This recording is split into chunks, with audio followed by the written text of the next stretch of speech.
welcome back. It's a Monday morning. You're hanging out in the break room. Rochester's Classic Rock 96.5, WCMF. How's it going, buddy? Pretty good, buddy. What's going on, female buddy? Doing good, buddy. All right, it's going to be hot. Oh, yeah. We're going to get deeper into this in a little while, but right now it's 64. Mm-hmm. The high is 87, and there will not be a cloud in the sky while the sun is up today. Scorcha. So sit tight on that. We'll talk about it a little more later in the show. Also, we got a Game 7.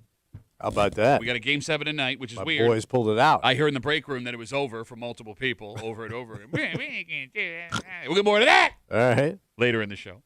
But I want to start with a question that I've had for a long time. What's that? Well, I've seen these in commercials, and now we're finally getting one. Who's getting one? We are getting Who we as in the city? the community, the greater Rochester area. What are we getting? Well, look, Eastview Mall has been adding a whole bunch of stuff while other malls seem to be contracting. Yeah. We're getting a Bass Pro Shop. We're getting a second Auntie Anne's Pretzels. Yeah. And now we have a Capital One Cafe. What's that? Wait, the bank? Mm-hmm. We're getting a bank in the mall. No, it's a Capital One Cafe. What's that? Exactly. What do you do there? Exactly. Count your money and drink coffee? All right, so the way it's described is blending banking services, coffee, and co-working space in one location. Gee. Okay. So it's a Starbucks with a bank? That's kind of sounds like what it is. Which we have Free a Wi-Fi. Starbucks and a bank together. I think it's in Penfield. There's a Starbucks bank? Really? Yeah, A they're bank like box? I think they're Combo? like together. Oh, okay. Yeah. The fact that he said it like that leads me to believe nothing like that exists and he just made it up. I think they're just like next to together. each other. They're like together. They're in the same neighborhood.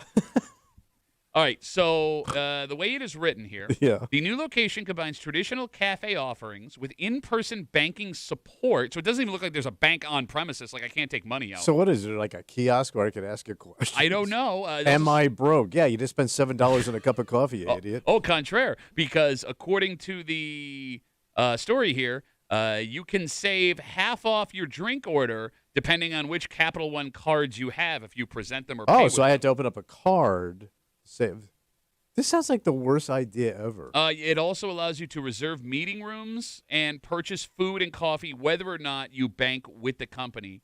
Again, 50% off handcraft beverages, paying with eligible cards according to the announcement. So this new store is going to be open right next to the Dick's House of Sport. All right. So But what is it? I mean, I don't get the. I don't get it. Neither do I, but maybe, look, I understand that, we can be unplugged from, like, the business Well, we world. ain't business people. Exactly. I mean, look at us this morning. We ain't business. No. No, we No. cash. We're none you. Wait, none you what? None you business. What the Pat? Why does this exist? 252-WCMF, 252-9263. Because, like, I guess I kind of understand in, like, a big city setting, like New Yeah. York or Atlanta or L.A., like, if everything is just hectic all the time, you But need there's a a place million to go. cafes that offer all this, but the bank you could do on your phone. I guess the idea is this is a little more exclusive because You Capital have to One. have the. so Well, you it's don't- only exclusive to people that No. have. No. But do you Any- get perks though if you have? Yes, it? anyone Okay. can use it, but it saves you Okay. money if you're a Capital One member buying food and drink. This sounds like the dumbest idea in banking ever. It does sound like the dumbest Besides- idea. and they gave us credit. It does sound like the dumbest idea. But also, I've always argued airport clubs are the dumbest idea ever, Yes. and those are the most popular things on the planet right now. Yeah, but So I I get guess- like you're trapped in an airport. Like you only have so many options.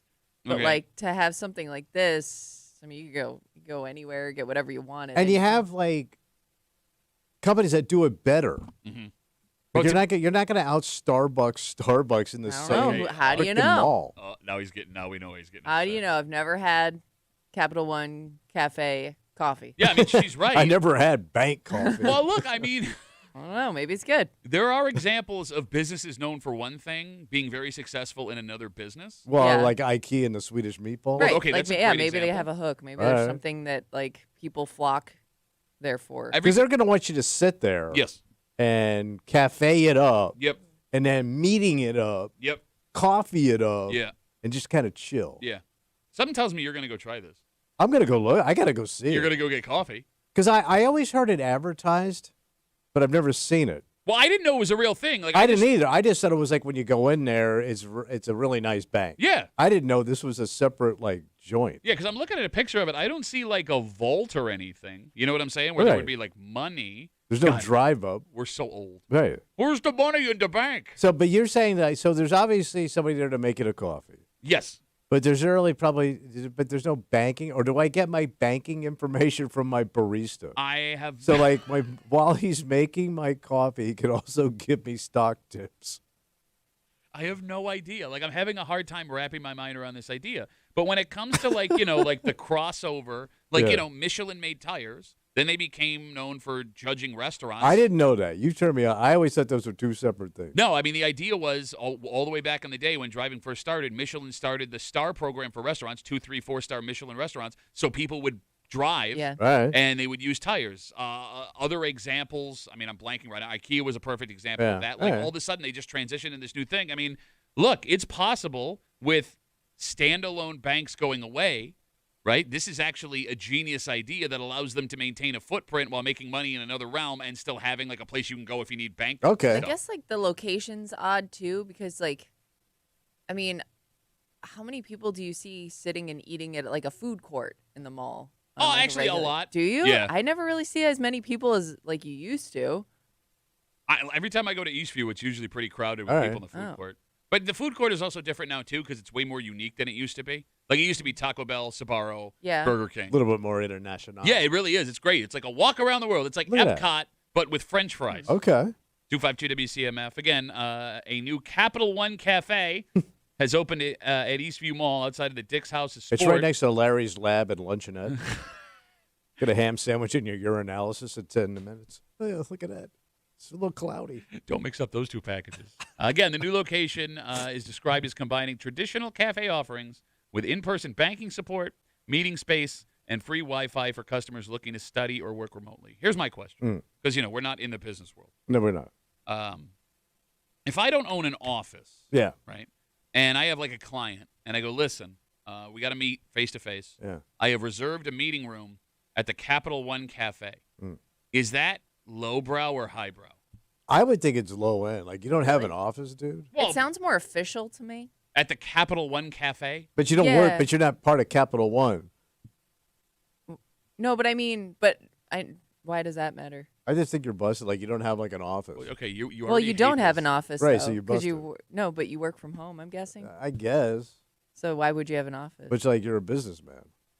No, there's lots of business people that don't have There offices. are, I mean, I know a lot I of know. people that like I don't have think like you work do. from home situations where they will occasionally meet up with coworkers. So I don't know, maybe like they have like separate spaces in this place for those types of things. I guess here's what I'm thinking. Like, the country club idea has been going away because Yeah. it's so expensive and okay. Sure. But like part of the reason to have like a country club membership was like you could use it as a meeting space to like impress potential clients. Yeah. Like this doesn't have the same smoke. No, we're going to the mall. I know, Yeah. but do people judge folks for saying like, "Oh, I'm going to a meeting at the Capital One Cafe"? Well, I guess. I mean, you're saying the right things. I'm asking a question. But if you're trying to look big time, like if you're trying to What's be like big time though? you're trying to doesn't be know. like He's just big saying- shot He's businessman. saying big. You just said the same thing, but with a different word at the Hey, end. I sell jets, but He's bringing I back do it his, at the mall at a his kiosk. old school business. So I keep my global footprint low. No, like I that- usually think like these meetings are as like quick and easy as possible for most Alright. of the time, unless you're flying in some like big client. Well, you wouldn't fly in a client and bring him to the Capital that's One what I'm Cafe. saying, I like- spent all the money on the plane ticket. That's even what like I mean. here- Like it's mostly probably just local people meeting up with each other for if in terms of like business and sales. But even like here, like where we sit, we have salespeople and business people upstairs Sure, yeah. that have clients. Yeah. And when they want to have them, they bring them here. Well, yes, but and they make them walk through pigeon But we crap have, but that's to 'cause- sell them things. but that's because we have a building. Some places don't. Right. I don't think. I don't know. It's just I would be more impressed as a dumb person. Like if you show me some glitzy stuff, I'm dumb enough to go, oh yeah, he must have it together. He's got like an office space. All right, Guy's got like parking. Well, you're not going to fake an office space though. Well, no, maybe that's a good idea though. Fake an office. Like that's a hell of a business plan. Like an office. Because I you thought can- they had those with those rent spaces that you Yeah, don't but- use it all the time. it's like but this. but it's a rent a space. Unless they don't. You just don't say anything. Then, well, if, I mean, if yeah. they're familiar with. Yeah, all you'd have to do is Google the location. It's going to tell you. Yeah, but I'm lazy. Duffy and WCMF, easiest way to get us on Instagram. Pete writes us talking about the Capital One Cafe that just opened in Eastview Mall. You may see Charles Barkley. It's what he just asked. Will Charles Barkley be? Yeah. I love Charles Barkley, and this is so weird to me. I don't even know if I'd go if Charles Barkley was standing there. Like, I have no interest in checking this out. And that's what's funny. I'm not anti this idea. No, but if I'm in a mall, you're not going to go look. No, but you hate this, and you want to go inside. Yeah. I love to look at things I hate. I know. I don't get you, man. I don't understand. Why? Because you won't even allow yourself to try and understand. Right, what but this it'll is. validate. I can go there and mock it, then I'll feel good validating the feelings that I had about this stupid idea. No, but even standing inside, you won't understand what it is. No. You'll just be like an old man yelling at a cloud. No, Pretty here's much. what's gonna happen. He's gonna be the first of us to try it. He's gonna go, guys, have you heard of this Capital One Cafe? I'm gonna. You know what? I'll go in Do there you and know get they a have a coffee. Capital One Cafe in the mall? I will go get a coffee there. Okay. I'm telling Report you, back. it ain't beating bucks. Okay. Well, no, even Ain't if it close. did, you wouldn't say it. Yeah, I You know. No, wouldn't I've think been. it would. You know, I'm honest. No, with you're not. You're the least honest person I know. It ain't beating Starbucks, buddy. But they're not. I don't think they're trying to beat Starbucks. Yeah. Of course they are. That's their main competition in the mall. No, their main competition is other banks. They buy coffee. The lure is the coffee. The lure is the coffee. The lure is the coffee and the. You know they're gonna have those douchey sandwiches you hate that are gonna have Like Starbucks? It's gonna have yes. It's gonna have like heirloom tomatoes and French ham, No, and they're that's- gonna charge you $12. That's why You're I describing And it's every gonna- cafe ever. and it's gonna look like they ironed it at the Like a dry cleaners. panini? And I handed love. to I you. love how he's 'Cause so. you hate that. I Describing love a how he's so panini. out of touch. He's describing a panini, I which know. has been new technology for 25 years. I This don't know is- who this guy is. This is why I hate Mr. Starbucks, Panini. and you call me low rent for saying exactly what you're saying right now. Yes, When you try to argue, the ham's not It's delicious. The tomato. it's French ham. If you can't go back 3 generations with the pig on the ham that you're eating, is it even worth eating? I don't think so. Is the question. This pig came over from Ireland. All right, so if you would like your coffee and your banking, do you have any Capital One bank accounts? I do not. Okay. Do you? No, I don't actually. Not that I know of. Yeah, I shouldn't say that. My wife may have. Exactly. Watch both of our wives have Capital One Yeah. accounts. You'll be there. Yeah. 50% off coffee. Just tell me, it's actually pretty good. We have a dynamite banking and coffee kind of break-up for you this morning here on CMF, and we are loaded up, son. Really? Your Buffalo Sabres have a Game 7 tonight. We will get into that just after 6:45. There is a woman on the west side who is in serious trouble after an interaction with her former boss, according to police. Oh, And that this- usually doesn't sound good. I'm going to tell you right now, Yeah. I can't think of a worse situation Oh. with a former boss than with this woman. And I got to tell you, I mean, obviously you're going to feel bad for this guy because of what you find out Yeah. allegedly happened to him.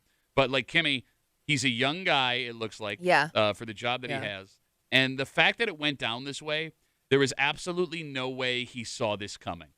Because if you Oh. thought this was even a No, possibility. it sounds like it happened in the middle of a job. But or- Kimmy, it Yeah. sounds like if this was a possibility, he would not even have approached this woman because based on the story, she doesn't work there anymore. No. And she wasn't working there. You know what I'm saying? Yeah. All right, we'll get to the story just after 7 o'clock, plus a whole bunch more. But first, Tommy, Yeah, buddy. it is currently 70 degrees. Yes. It's going to get hotter. Mhm. And hot days in Rochester suck, period. But today is going to suck worse than all of them. Why? It's the first one of the season. And that's why. And it's Why? earlier than it ever is. Oh, really? Because when you ain't prepared, you ain't going to be able to tolerate it. So what do you got to do to prep? It's too late. It's Oh. too late. It's too late. And we'll get to it next here in the break room. Let's see it,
Well, this is what you wanted, douchebags. Hope you're happy. What happened? Hope you know what happened. What happened? You know what happened. And even God is punishing you in this room right now for what you've been praying for. And here's the thing. What? This always sucks. No matter when it shows up, this sucks. But it will suck the hardest it's ever sucked today for one specific reason. I'm not letting you do it. I'm not. I'm going to keep talking so you can't do it. Okay. All right, good. I'm listening. You're hanging out in the break room, Rochester's Classic Rock 96.5, WCMF, just after 6:45. Son of a bitch, they did it. How about my boys And pulling you it out? Shut up. You got to believe, man. And tonight we get the most exciting thing in sports. If you can find it. We'll get to it. It's easy to find. Pick a channel. Okay, now he's May got be it. It was there. the easiest to find it's been in a long time. Over the If they weekend. don't put this on national TV, It's not on national TV. how in the hell? Because it's still the second round. But it's a game 7. Yeah. Yeah. I love how the team didn't. They played well the other night, so now you can't crap on them. You have to crap on where the game's going to be. Yes. We'll get to it just after 6:45 here in the break room on CMF. Today will be the hottest day of the year thus far. Damn. We have a high of 87 degrees and not a cloud in the sky. They'll call it 90 Yeah, from now until it's going to be over 90 depending on with the parts. heat index Okay. and the muggy meter. It could actually end up being one of the hottest days of the year, period, Yeah. on May 18th. Yeah. And I would like to thank both of you for ruining everybody's day Why's that? because all winter long, this is what you wanted. I know. This is what you wanted. And you can't sit here and say you're not miserable because you're both already miserable. Well, I would be fine if I was outside. Mm-hmm. This is warmer than outside right now. Yeah, this is stuffy. Our air conditioner broke in the. we have no windows. It's 81 degrees in here. Blasting heat. Yeah. I'm wearing a on us. hockey jersey. Shut Right now. up. Bro, I put on a hoodie Oh my today. God! You put on a hoodie. You can take it off. Free those girls. You don't want to see me in a compression Tommy actually t-shirt. is the only one that came prepared. I'm surprised out of this room you were the first to wear shorts. Broke out the varicose vein. Yeah, Got to yeah. let them air out. It's awful. It's awful.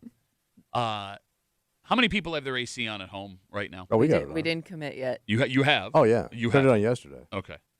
And, you know, I always keep my house just like the Houston Astrodome, son, 72 degrees.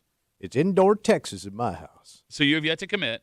Yeah. It's going to be 90 degrees. I think my husband's going to cave, but he's like the one that holds out, and I don't understand why, because he's the sweaty one. Well, here's the problem, and this is universal air conditioner rules. What's that? Once the AC goes on, Yeah, well, that's his theory. and the low for Thursday and Friday in Yeah. the 40s. Yeah. Yeah. Yeah. I just turn it off. No, you can't do that. Yeah. No, you Yeah, can't. you just boom. It's No, on. I understand you can physically do it, but that's what bitches do.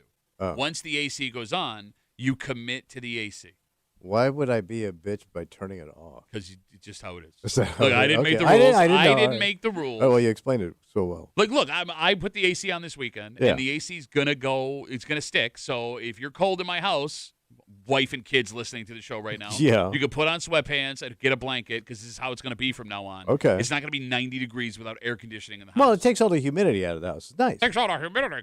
See, that's what gets you. It's not the heat. It is, bro. Okay. What is going to make today especially brutal for the Heat? What's that? And the phone number is 252 WCMF 252-9263. We're not ready for it. Well, some people are never ready for it. All right, let me explain. How would you get ready for it? All right, first of all, Hydrate? well, there's that, but nobody has. Most of us don't even have all our summer clothes out yet. Oh. You have your summer clothes out yet? I mean, what do you I mean think by those are out? the same clothes. What do you mean by out? You don't put away like shorts and You've never t-shirts? seen her in a No. pair of shorts. That was creepy. No, we haven't. I've been waiting 14 years to see Kimmy in a pair of shorts. She's always in jeans. Well, Yeah. usually it's cold in here in the I summer understand. because the Yeah. AC blasts. So Unfortunately for Tommy. so I'm not. I don't want to come in here and freeze. So I never wear shorts to work. I also like for whatever reason in my mind, I'm like programmed that you can't wear shorts to work. Why? I don't know. It's not businesslike. Yeah. You're wearing shorts. And I realize like we wear jeans and hoodies, but like for whatever reason, I'm like, no, I can't wear not shorts to the business office. Trying to collect money here. No, like I've got one pair of shorts that I keep out for emergencies out. I got to go get all my. I don't. Yeah, I don't. I Emergency don't short- like yeah, keep emergency my. shorts. I just keep all my clothes in my closet. Yeah, I mean, Like, they're don't all have- like there. Yeah. No, well, Like, I don't- everything's just like in I sections. don't like carry them up from like the basement. So you got- switch? yeah, you guys are weird. So my wife switches out the closet. My stuff's just there. Yeah. Well, I don't switch out the closet. I just take all my summer stuff and put it in like a bin and like put it away in the closet. So Oh, you're a bin guy, though, right? Like you live out of bins? Yeah, I like living out of bins. I hate Yeah. dressers. Like you're going to leave any minute? Wait, it does make it easier if the bank takes our house away. All right. If I have to go down You're and ready yell, to move at any time. like I'm down crying at the Capital One Cafe, they tell me I got to go. Now I just got my pins and I'm ready to roll. Look, the bigger issue is we What's haven't that? had a chance to ramp up our No. bodies to acclimate Okay. to this heat. Went from 0 to 60. Exactly. Like today's 90 is going to feel way hotter than a standard 90 because we've been living in the 50s and 60s. You go from 78 to 90, it sucks, but it's an extra 12 degrees. You go from 60 to 90, it is borderline unbearable. Yesterday, it was 81 degrees, and I went to the Red Wings game, and I wanted to die. And that was just 81. And we're going to be a full 10 degrees higher today Yeah. with even more sun than we had yesterday. I'm telling you right now, if you go outside at 3, 4 o'clock, this weather is going to punch you right in the chest, and it's going to be something you haven't felt in a long, long time. It's and I hate both of you right now because all you did was bitch when the weather was I mean, fine. I'm still ready for it. Yeah, I can. Yeah. I can grill out tonight. I can smoke a cigar. I can have a cocktail outside. Who's grilling out tonight? It's going to be 90. I got that Blackstone, baby. You got the baby Yeah, Blackstone? I'm King Blackstone. He doesn't sweat. I don't sweat, and I'm the only one that bought into this grill that uses it. I mean, Right? I let's- got turned on by Kimmy's husband to buy this Blackstone. Yeah. Sure. Then I got one. You got The- one that doesn't exist, Yeah. Just so I can be better than you. and you all don't use them. Well, yeah, I mean, my husband, there is a heat level where he will not go out there and grill because Yeah. he'll just And you gonna don't even know sweat over it. if you even have one anymore. Your wife may have sold it. I love guy who has nothing to do, right? Because your husband has like a job and things. A Yeah. job, he And saves I have lives. like a job. I have and a things. job and I have But you children. even have like a smoker and I stuff. do. Like, you could just set it and forget it. Yeah. What are we doing? Rob Infomercial? Appeal. 252 WCMF 252-9263. Joke's on you. I'm going to be using it this coming Sunday. You ain't using it. I'm using it. man. I already got plans. You've only used it once in 2 years. This is true, actually. I'm not happy about it, but what am I going to do? My kid plays hockey like every Sunday in the summertime. By the way, Sunday, high of 55% chance of rain. So if the rain holds off around grilling time, 65 Okay. perfect grilling weather. I'm down on that. And rain. But you do not grill in 90-degree yes, you weather. do. No, it's a summer no. grill. That's people in Florida own grills. People in Phoenix own grills. Okay, and They people fire them up at 110 degrees. No, they don't. They don't even turn Bro, them on. I love They just Dick's- open up the hood, let it go. I love dicks like you that came here from Florida. Like, yeah, summertime. See, you guys don't go outside in the summer. I have friends who live in Florida. I have visited people who live in Florida in August. You don't leave the house. Well, Like, it's too don't hot. pretend like, yeah, exactly. Well, because of the gators. Is that what it is? They eat the steaks on the grill. Okay. Look, I am warning everybody right now, Oh, it's a warning. Beware. with it being over 90 degrees. If you can pass on it, do not do a single thing outside. I was getting a little tan today. Tan up. If What? you look, His wife is listening. She can't be mad at you. whatever. No, let him go. Right. Quit. Let him get all the skin cancer he can. I'm sick of him. If you work outside, you got no choice, and I feel bad for you. Sure. Hopefully, you've been hydrating the last couple Yeah. of days. But to the folks that garden, to the folks that like to run, to all you walkers, you do not want to do this today. It is going to hit you. Well, test yourself a little bit. Do not test yourself. See what you got. Do not listen to this man. I went for a run in 75-degree weather yesterday morning, and I wanted to die. I wanted to die. Wait, you working out? Yeah. Hashtag no days off. Hashtag grill ready so you don't got to get ready. Hashtag it's too hot. I'm going inside. I took everything I had to finish that workout, and I got a blister. What, your mouth? Yes, Just shut up. from your mom. You got a blister Blister on your from mouth from my Tommy's mom. Yeah, that's right. Maybe it's a Because you blister. licked I her too much? Okay, well, Because you were enjoying her vagina so much? Jesus we Christ. were having fun here. Well, he You took brought too it far. up. No, 6:33 in the morning. Let's go back to talk Went about too Kimmy's far. shorts. Make Tommy comfortable again. Armand writes us on Instagram, Duffy at WCMF. Says, I'm sorry, but I have to agree with Tommy. Ain't nobody busting their ass over no stove and no hot-ass kitchen. Fire up the grill when it's 85 plus. Bro, I got AC in my house. Stove works just fine. You're not going to eat outside tonight? No.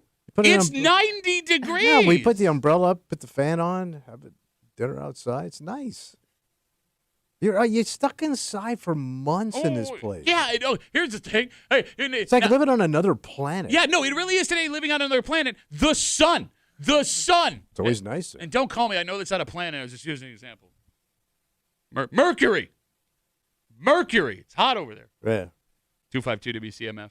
90 degrees today. And it's going to be a hotter 90 degrees than you are used to because we have not ramped up to this temperature. We're going from Dangerous out there. it is going to Yeah, be dangerous. hydrate. Look, how you are the only one in this room that actually has to be concerned about the health aspects of this, and you take it no serious. You're not gonna have a nice cold beer tonight or something like that. No, I'm not going to have a nice cold beer tonight. But I also think he's getting to the age where like he's built for the heat. Like he's always somebody that likes the heat. But like I remember like my Italian grandparents as they got older, they would just sit out there and bake. Like Built like for it the was heat, not and they bring affecting the them heat. at all. Grandpa brings that heat. You could take a nap in that 95-degree heat. This is how people your age die. You know that, right? Because you know what the I'm problem gonna is? die. Period. What's the difference? The problem is your body is so old, like the nerves in your body don't work the right way anymore, so you just don't feel what that heat is doing to But your it's body. nice. Which, again, I'm fine with. Like, let nature take its course, please. If you turn to ash tonight, it would not bother me in any way. But like as you get old, like you got a lot of aches and pains, right? I'm sure. Outside of this room, and the sun just feels so good on your body as you age. When you have all these aches and pains, it warms you. It's like it loosens you up, man. Okay. I don't want to. All winter, you're freaking cold. You're tense. Freaking cold. You loosen up. Does a super hot day early in the summer mean super hot summer for the rest of the year? Does anyone know this? Well, aren't we getting hotter as a planet, right? Well, yeah. So then maybe, yeah. Kimmy, can we get a Google on are we due for a hotter summer because we have a hotter I early? thought we were. Because I thought eventually, like, our weather is going to be the same as like North Georgia. That's how it's going to be. Well, look, according to articles I've read, I don't know, I'm not a scientist. It says that we are actually in a good spot because we're near fresh water. Like, yeah, we're gonna be able to live the longest if everything goes. So south. we'll survive the longest. Well, I mean, you won't. You're gonna die soon, kind of whole, Yeah. kind of being outside. Kimmy, what do we got? Okay. Rochester is on track for a hotter than average summer. Damn. Long range outlooks, including forecasts from the Old Farmer's Almanac, Oh, you love that damn thing. indicate that the upstate New York region will experience temperatures and heat waves above normal seasonal waves levels. of heat. Yeah, no, that sucks, man. And I'm gonna hear you bitch about this all summer, and it's really gonna piss me off because like we get perfectly nice 28-degree days here. That's not a What? perfectly great What? day. It's around freezing. To do what? What do you mean? You What? say Stay perfectly inside? Nice? Perfectly nice. Yeah, look, It's 20. not Perfectly perfect. nice 28-degree days? Who Look, says I'll that? give you a 75, 80. No. But to say a 28-degree day, most people call that horrible. Anything over 75 is too hot. Look, here's what I'm saying. I will agree with both of you that once we hit the single digits, it is hard to bear outside. Between 28 and 35, you can put a coat on and you're fine. 35, you're not totally going to. fine. What are you going to do outside at 35? Anything you want. Go ice skating, go snowshoeing, go cross-country skiing, go Yeah, skiing. freeze your. Many ways to freeze Anything your in the ass off. snow. Oh, as opposed to dying from the heat? I will You take... could die from the cold. Not I if you... hate, don't you hate, though, when it takes you 10 minutes Oh. just to bundle up to the point where you're ready to go To outside? let the dog out. I'm not a pansy, so I don't have to do that. Or you just go out there. Yeah. Oh, natural. Yeah.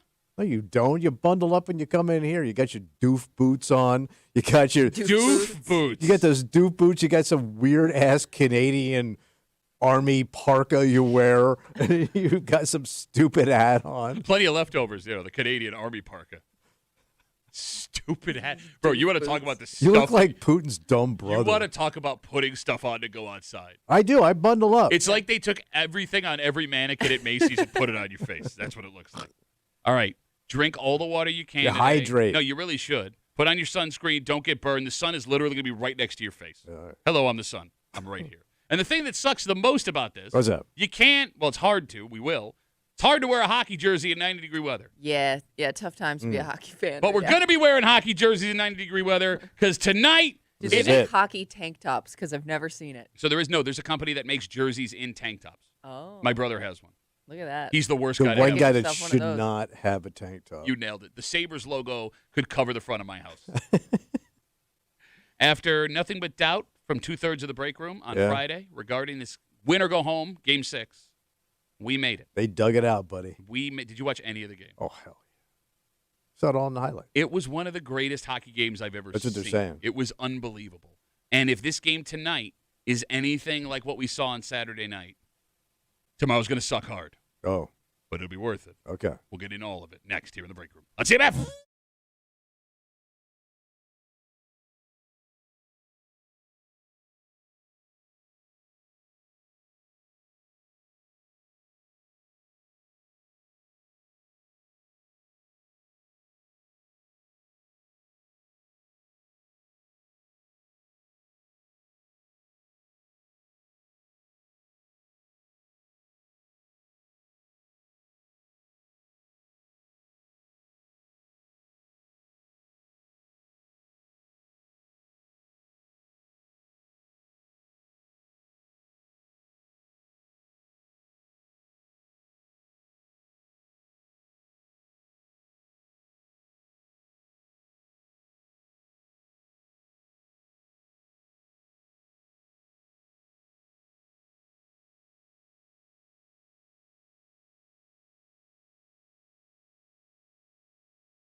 The two greatest words in the English language, Get out. let's bang. Oh, what?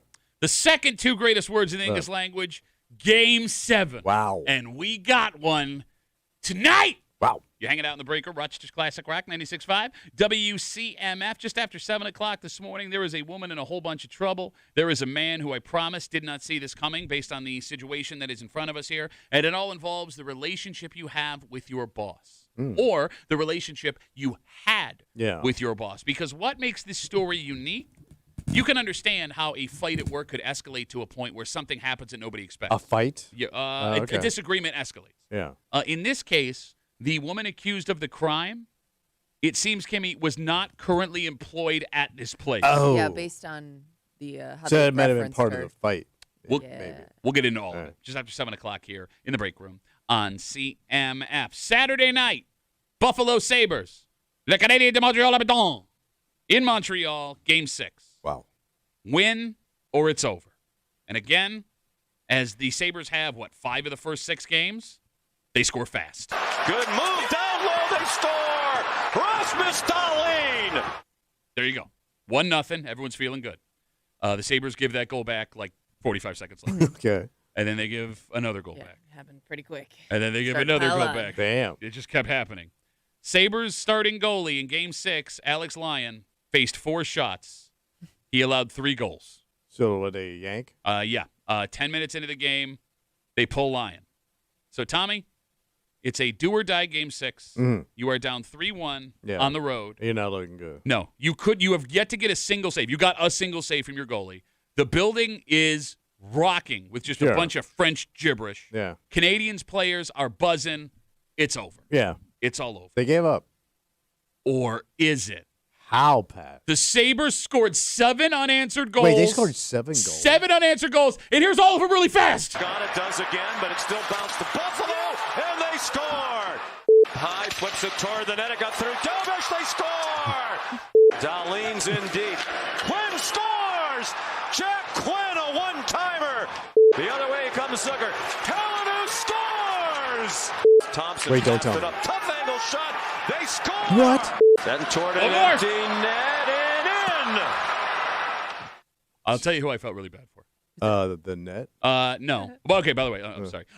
Your Buffalo Sabres dig deep. They pull victory from the jaws of defeat. 8-3 win, ladies and gentlemen. We have a Game 7 at home tonight. We'll touch on it a second ago. There's one guy I feel really bad for.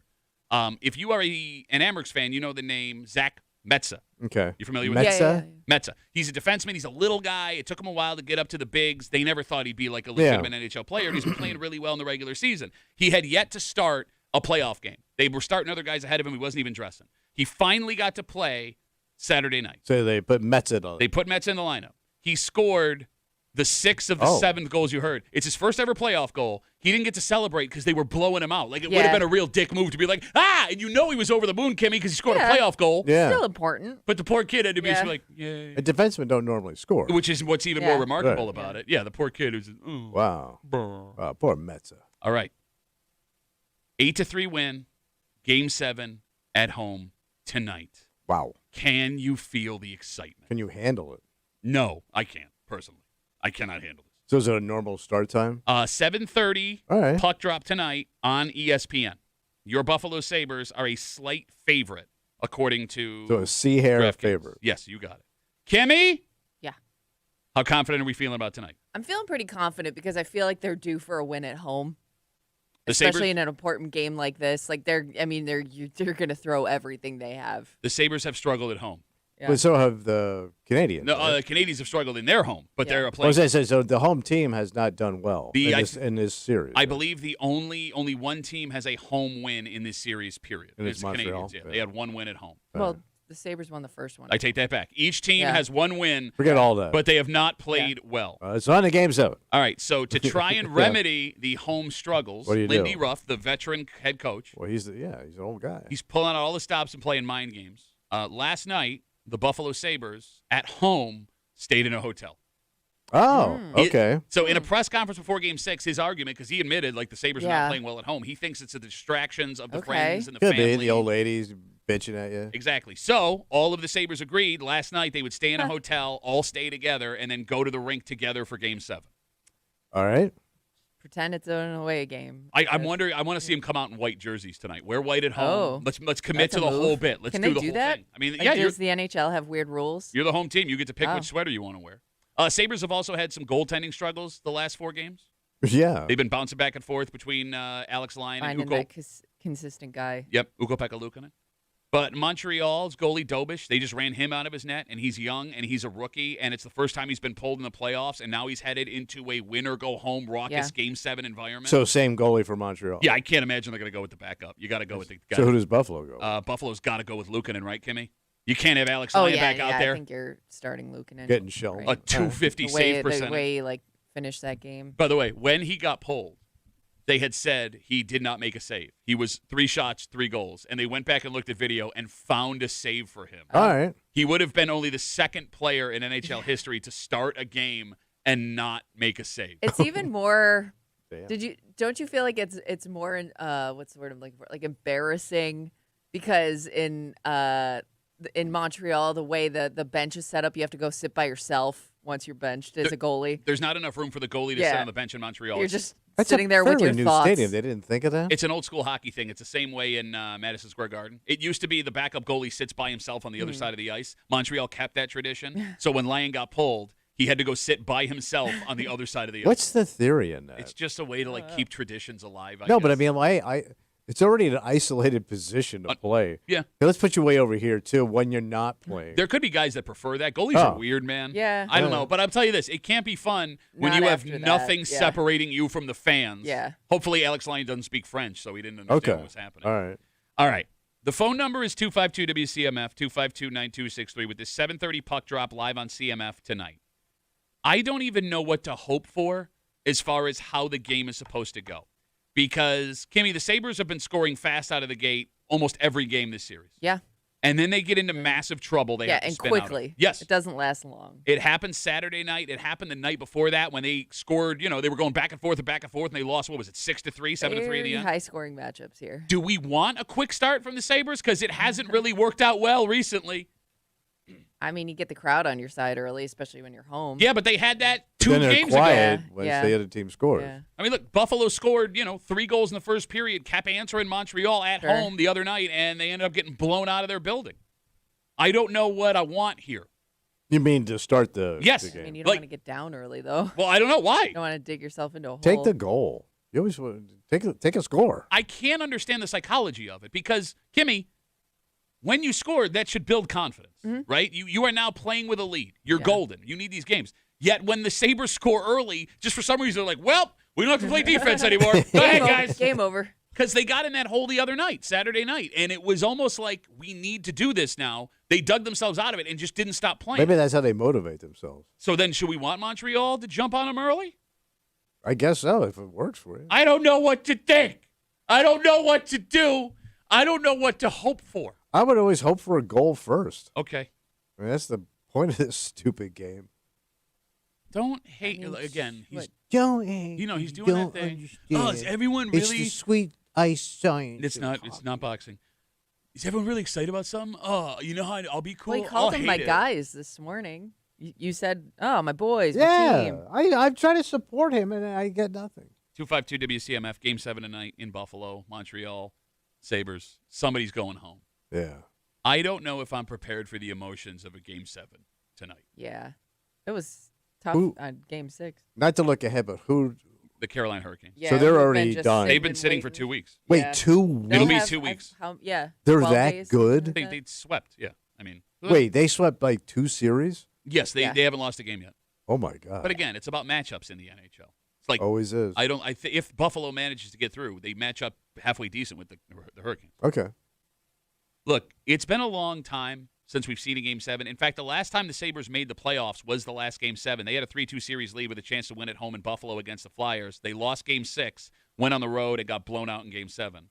This is the opposite of that, Kimmy, so that means good vibes, right? Like the universe, Oh. evening things out. Sabres winning 2 in a row after giving up 2 in a row, their last one. Let's hope.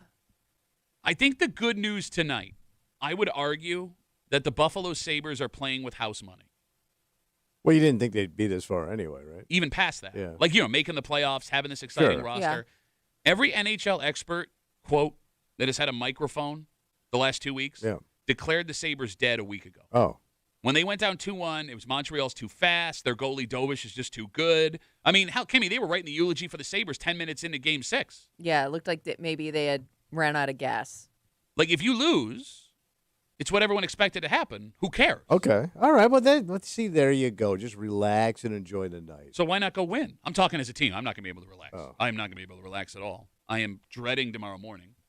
Because no matter what happens, Kimmy, the adrenaline is going to keep me up past midnight. I Oh, know sure. this. Yeah, I mean, processing a loss and the high of a win, either one's going to, you're going to be tossing and turning, thinking about it. I got a question. Oh, I can't wait. So a lot of times I think with coaching, once the game starts, it really doesn't matter. But is hockey different because there's so many shift changes that you got to have more strategy to it than football or baseball or even basketball? There's two schools of thought. One is because of what you mentioned, right? Because you got to keep You got to feel the thinking pace of what's yes. on the ice. Exactly. You're matching up with the other team. The other thought is it moves so fast, let him go play. Just go play and see what happens. Right. And I don't know where Lindy's at right now. I will say this. He's He's old. You got to know where he's at. He's Well, an no, old I'm man. saying I don't know where his game plan thought process is Yeah. because, these are young guys. He might just say, hey, it's Game 7. Just go play hockey. You played hockey your whole life. Just go play hockey. Have fun. Have fun, fellas. Do you think a Even game though we're paying you $1 million. Do you think a game like this is fun for the guys playing in it tonight? Isn't it supposed to be? This is what you live for? Just was your little kid playing on a pond? I understand, but Every kid thinks it's Game 7. But if you talk, to any musician or actor, like it gets to a point in their career where the pressure gets so high, it's not fun anymore. All right. And I often wonder, because you're right, when you're in the backyard playing whatever sport it is, It's always the championship. you got it. Last 10 seconds, Game 7, Yeah. whatever. You've waited for this your whole life. But at the same time, you're fully aware that everyone you've ever met is watching you. That if things don't go well and you're the reason why, an entire city is going to, you feel like you let them down. Okay. Right? Like, Yeah. I don't, it's a lot. You're also of, a kid. Yeah, these are babies. Yeah. Yeah. They're little baby Both boys. teams, really, right? Because they're both like the two youngest teams. I mean, most of these guys I mean- are under 25 years old. Yeah, correct? yeah. Yeah. Yeah, that's a lot on a kid. No, I mean, the Sabres are the second youngest team Yeah. behind the Montreal Canadiens. Wait, Yeah. so these are two youngest Yeah. teams? Yeah, yeah, it's absolutely insane. And yeah, So you but can't really argue the the veteran team's gonna come out on top because both of them are pretty relatively Well, that was new my to coaching these then, because situations. Since Lindy's been around so long, maybe the upper hand is the Sabres because you've got a gnarly old coach. thank you for using coach at the end there. Yeah, I don't know. I would also argue the reason why the games have been swinging wildly each game. They is don't know what the hell they're because- doing. Well, no, both of these teams are so young. Like, Oh. I mean, does the emotion get the best of you? Do you not feel the emotion? Does it not? I don't know. All right. I would love to know what that feels like, and I'm also horrified to know what Mean that feels. success. No, you idiot. Okay, Matthias Samuelsson, the defenseman. Love the kid. He talked about Game 1 when they were back in that building. It's Game 1 of the first playoff game they played in however many Yeah. years. He said that he did not feel the ice with his feet for the first 10 minutes. That's how much energy was in the Wow. building. And I don't know. Because he's also Filipino. I don't know how you do your job like that. I don't know. Like, could you imagine, hey, we're going to come in today, and if we do a poor show, we're done for the rest of the year. Oh. And not in like a fun vacation way. Yeah. But I always think, these kids have been doing this their whole lives. Yeah. It has to just be almost robotic. But this is your whole life. This one thing you do. You know what I mean? So I would think you'd be comfortable, I've done this a million times. I've watched, you did stand up how many, thousands of times? They said too many. I watched you get up there. Your argument's invalid. Well, I'm not getting paid. You were the giving up 3 goals on 4 shots of stand-up comedy. Well, I wasn't. Somehow they pulled Tommy for Ukko Pekka-Lukanen and he wasn't even born yet. All right. So tonight is the night. Wait. Am I taking call on line 1 or no? Yeah. All right, we'll take one quick. I'm sorry, we've been rambling. 252 WCMF. Dave, how's it going, buddy? Duffy, What up? how you doing? Good. What up? One thing you have to factor in, too, is how about tonight it's going to be 84 and sunny in downtown Buffalo. Ooh. So the crowds are going to be insane. The Canal Side viewing party and party in the plaza. A lot of people down there, buddy. Oh, so they It's aren't gonna be- even going to the game. Yeah, just, yeah. Oh, Checking I it know out. people that are going to make the trip just to be near gonna be what's nuts. going on. Just Yeah. to put your hand on the building. You're going to have a lot Kinda. of pale hockey fans getting really sunburned cheering Oh. on the Yeah. Sabres tonight. So, Wear So your you think bucket that's going to hats. affect the game? I don't know. I mean, to his point, there's going to be a lot of hype surrounding this one. The energy downtown. I mean, look, Dave's right. If you go down to a playoff game, the energy outside the building is palpable. The players feel this when they're headed to the arena. So you think it helps Buffalo? I mean, let's hope so, Dave. Let's hope so. Let's hope so. All right, Dave. Go Sabres. Go Sabres. See you on the other side, buddy. Tonight, 7:30 puck drop, live on CMF, ESPN on TV. Everyone be calm. One more question. Shut up. How soon do if they win tonight? Yeah. How soon do they have to be in Carolina? Pretty Thursday. quick. God damn, Yeah, pretty man. quick. That's scary Why? because you're out of gas. Oh, no, I would argue that actually is an advantage for Buffalo. Yeah, but Or after all Montreal. that emotion, then they had to go down to the south. But you think it's hot here? Yeah. It's 104 down there right now. Where do they play? Right outside of Atlanta? Yeah, on the sun. Outside of Atlanta. What? In North Carolina. Yeah. Yeah, but everything's in the south. It's just outside Atlanta. Let's take a break. All right. There's no way this man saw this coming. Because if this was a situation where they were still working together and things were going to escalate, you're familiar with this person, you Yeah. would have protected yourself. Couple of things here indicate that's not the case. And the fact that she was back at her job also leads me to believe there are some people that have their jobs this morning that should not have their jobs. Okay. And the only reason they still have their jobs is because the fear of everyone else at their jobs that they have for them. Oh, I'll okay. explain. All right. And we'll do it next here in the break room. Let's see you,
This would be an interesting day at work. Why is that? Look, I think we all work with people who we know should not have their jobs. Oh, sure. And there's a myriad of reasons why those people have their jobs yet shouldn't have their jobs. However, I think this story is an example of the rare case of people who keep their jobs out of fear. Oh. Because if this woman had her job, maybe this would not have happened. Mm.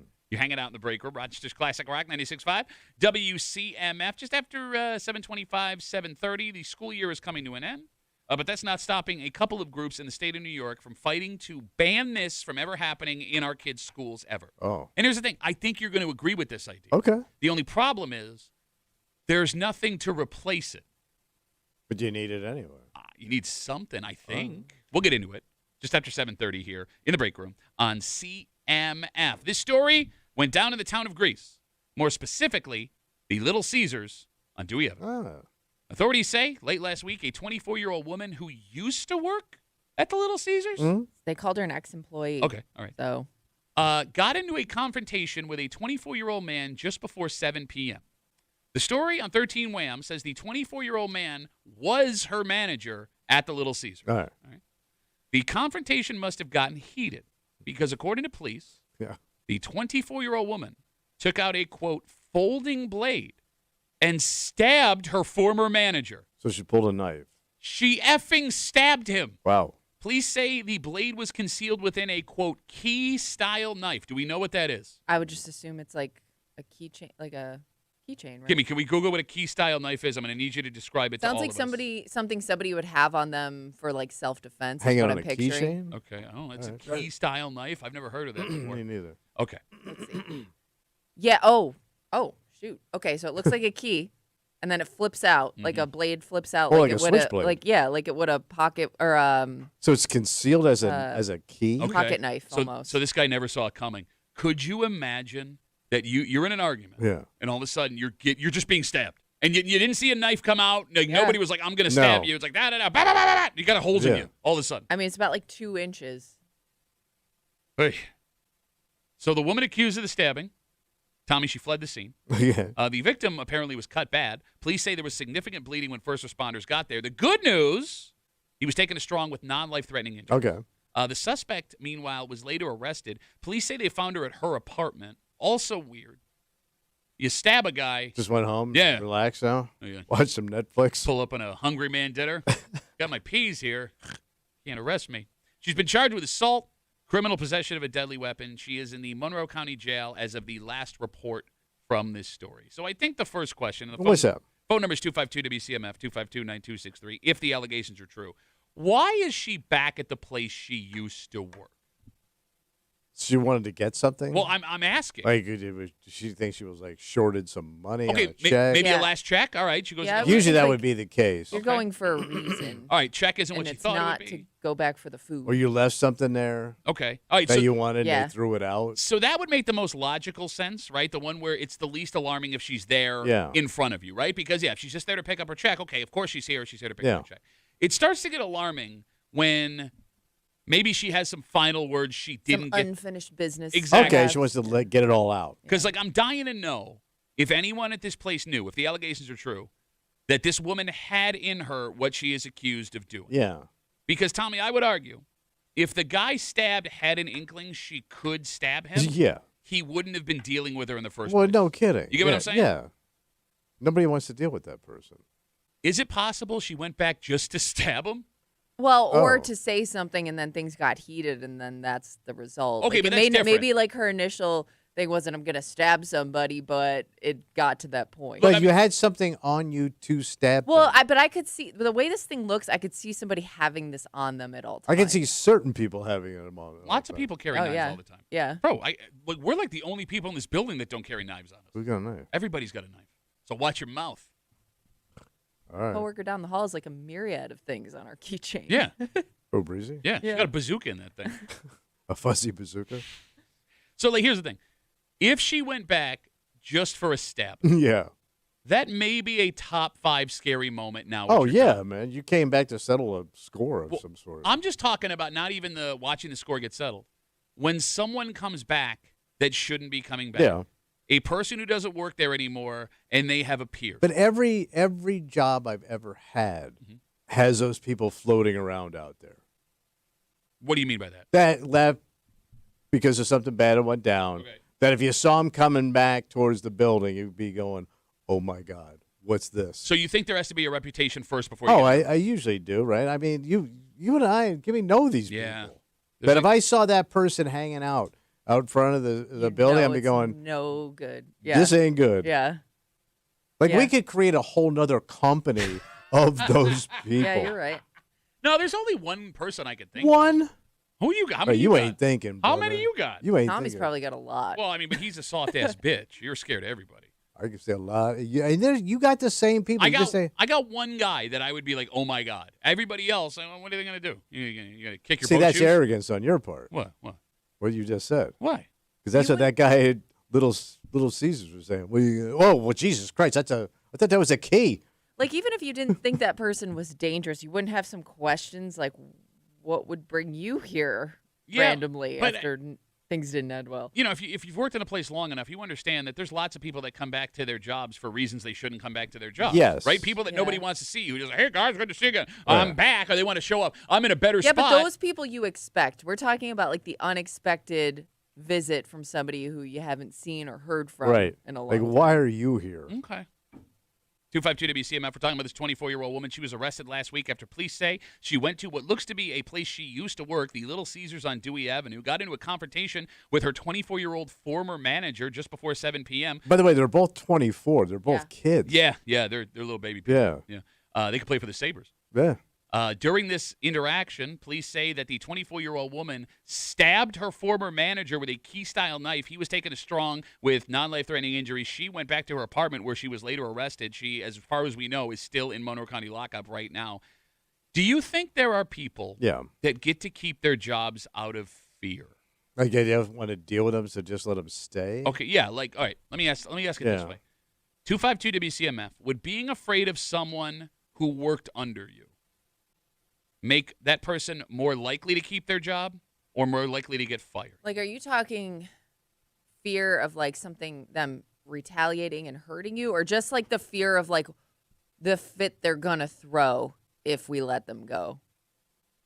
Because I think that there are people that will keep their jobs because they're just like, I don't want to deal with like what they're going to say and do if we let them go right now. I mean, I think that all goes under the same umbrella, right? Like, if you have the ability to, like, freak out on social media and say a whole bunch but of I don't crazy have like a stuff. fear, like a physical fear of that person. I just know they're going to make a lot of trouble. All right, for let's people. just talk physical fear for this All right. point in the argument.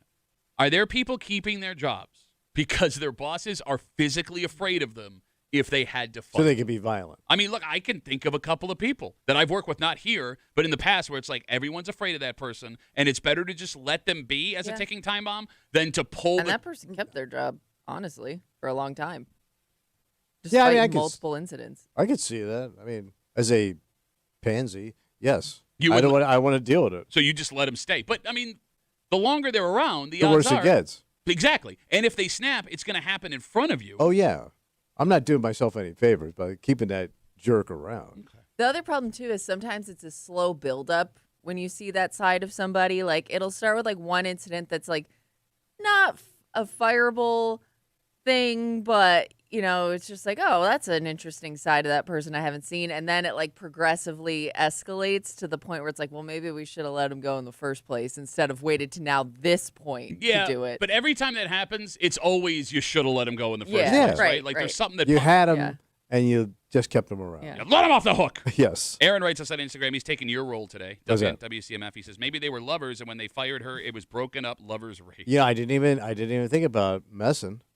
It's not messing, you idiot. No, it could. it I mean, sounds I like didn't something. think of relationship breakup. There's somebody else in the picture Yeah, type but I of don't thing. think you'd have to go to work to make that point. Yeah, you probably know Yeah. where they live. Yeah. You stab them there. Probably easier. Maybe she went to pick up a slice. I know. I mean, she was heading home after this. Joke's on you. Little Caesars doesn't sell slices. They sell hot and ready pizzas. Is that you get two for the price of one? I'm sure they run that promotion. Pizza? Well, yeah. Yeah, usually. it's Little Caesar. All right. Stabby. Would being stabbed at your job enough to get you to quit? Oh, yeah. Yeah. Yeah, by a coworker? Nope, former coworker. Former coworker, not a coworker anymore. It might depend on how your other coworkers treat you after that. What do you mean by that? Like the way everybody responds to you getting To your stabbed. Because stabbing? like what if like all of a sudden you have like all this support from all your coworkers and like they help like essentially like save your life. They get you the help you Okay. need. Like I would actually feel obligated to go back to work with those people because it's like, wow, I saw a great side to my coworkers, you know? Like you see the good and the bad situation. What if you kind of not deserved it, but like you pushed the? No, hold on Nobody now. deserves to get stabbed. I understand that, but you could see things escalating because you keep pushing the envelope. I understand that, but allow me to continue the opposite know, of what I I know. just said. Because I could think of some people that if you told me they got stabbed, I mean that's terrible, but No, I can think of one guy. probably the same guy I got. I don't think it's the same guy. No, I bet you the same guy. I think it's the same But guy. you know that guy, No, right? I don't know that guy. Runs his mouth and shut up. Everything's a goddamn joke. Push, push, push. Needle, needle, needle. Even you, who's the worst person. Wait, you talking about me? You? Yeah, you does not deserve to get stabbed. Let's say I got stabbed. Let's say I'm upstairs, Yeah, running my goddamn mouth. yeah. I come down, pat, I've been stabbed. Your Jesus ex-wife Christ. finally did it. My ex-wife stabbed me. So after I'm done laughing, what do I do? Oh no! You're supposed to be Mr. No, Compassion. yeah, I don't think you should be stabbed. So if my ex-wife stabbed me upstairs, which is a possibility. Yeah. Even She's more Sicilian. alarming She in that probably white has the shirt. family knife still, Family with the crest on it. Stabs me. Yeah. You be sympathetic. Yes, absolutely. I get stuff. I put it on the wound. I press really hard, just to get my part. First of all, you don't even know what you're doing. You just got to apply pressure to the wound. That's not a stab. It's the best you can do. Yeah. What else are you What supposed if to I do? got stabbed in the belly? You push at my belly? Yes, you apply pressure to the Yeah. wound. No, you Need to don't stop. push. What else are you supposed to do? Leave me alone. Oh, okay, fine. Call an ambulance. I'm gonna call. Yeah, I'm not gonna Call fix you Kimmy's myself. husband. He's a paramedic. If he was working, he'd be here. God damn it. Oh yeah. I Yeah, can see I'm the truck. obviously gonna call an ambulance while I'm applying pressure to the wound. Idiot. No, yes, I would be sympathetic to you. I would call 911. As much as I think you're a goof and you run your mouth too much, you also don't deserve to be stabbed.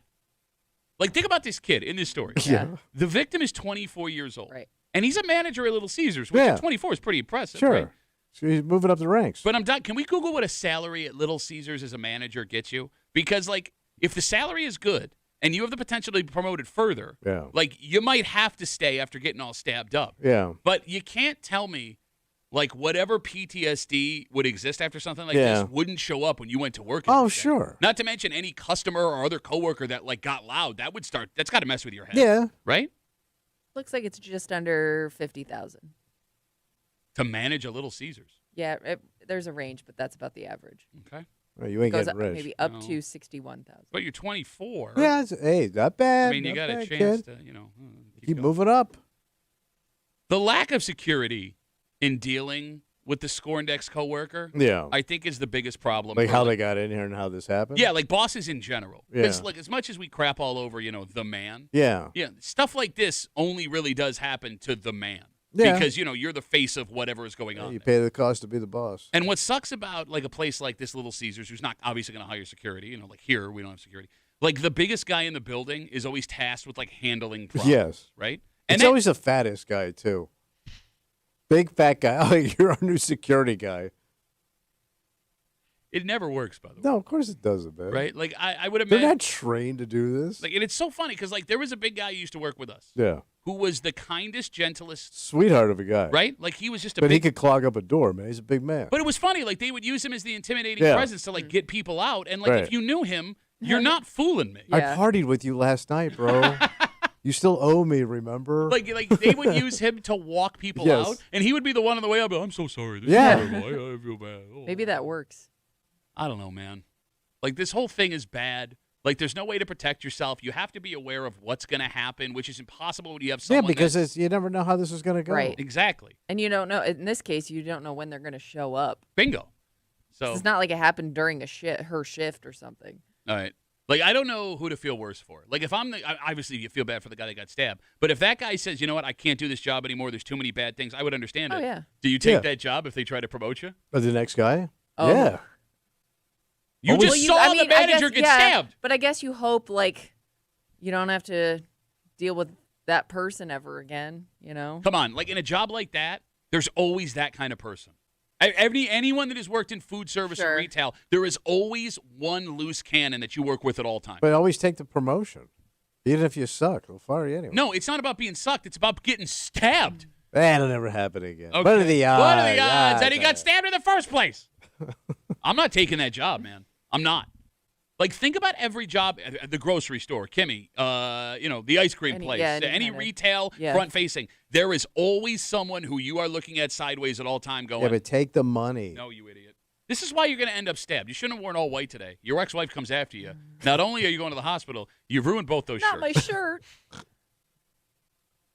Maybe this goes back to discipline as a child. Okay. Right? I mean, who knows? And there is one discipline that, is above all when it comes to high schools, middle schools, elementary schools. How they discipline the kid? Yeah. I thought they couldn't discipline anymore. Oh, okay. What a boomer take. Well, what do you? How you can't even hit the kids anymore. Well, what do you do? You tell them they can't come back. There are, as the school year wraps up, there are several groups in New York State that are trying to eliminate this entirely. And I believe, Tommy, you are on their side. Oh. And the points that they make are valid points. Well, I'm on a good side. There's just one problem here. What's that? You have to replace it with something. Okay. And we'll get into it next here in the break room. On CMF.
We might have an argument on our hands. What happened? Because, look, the people here are making a lot of good points, right?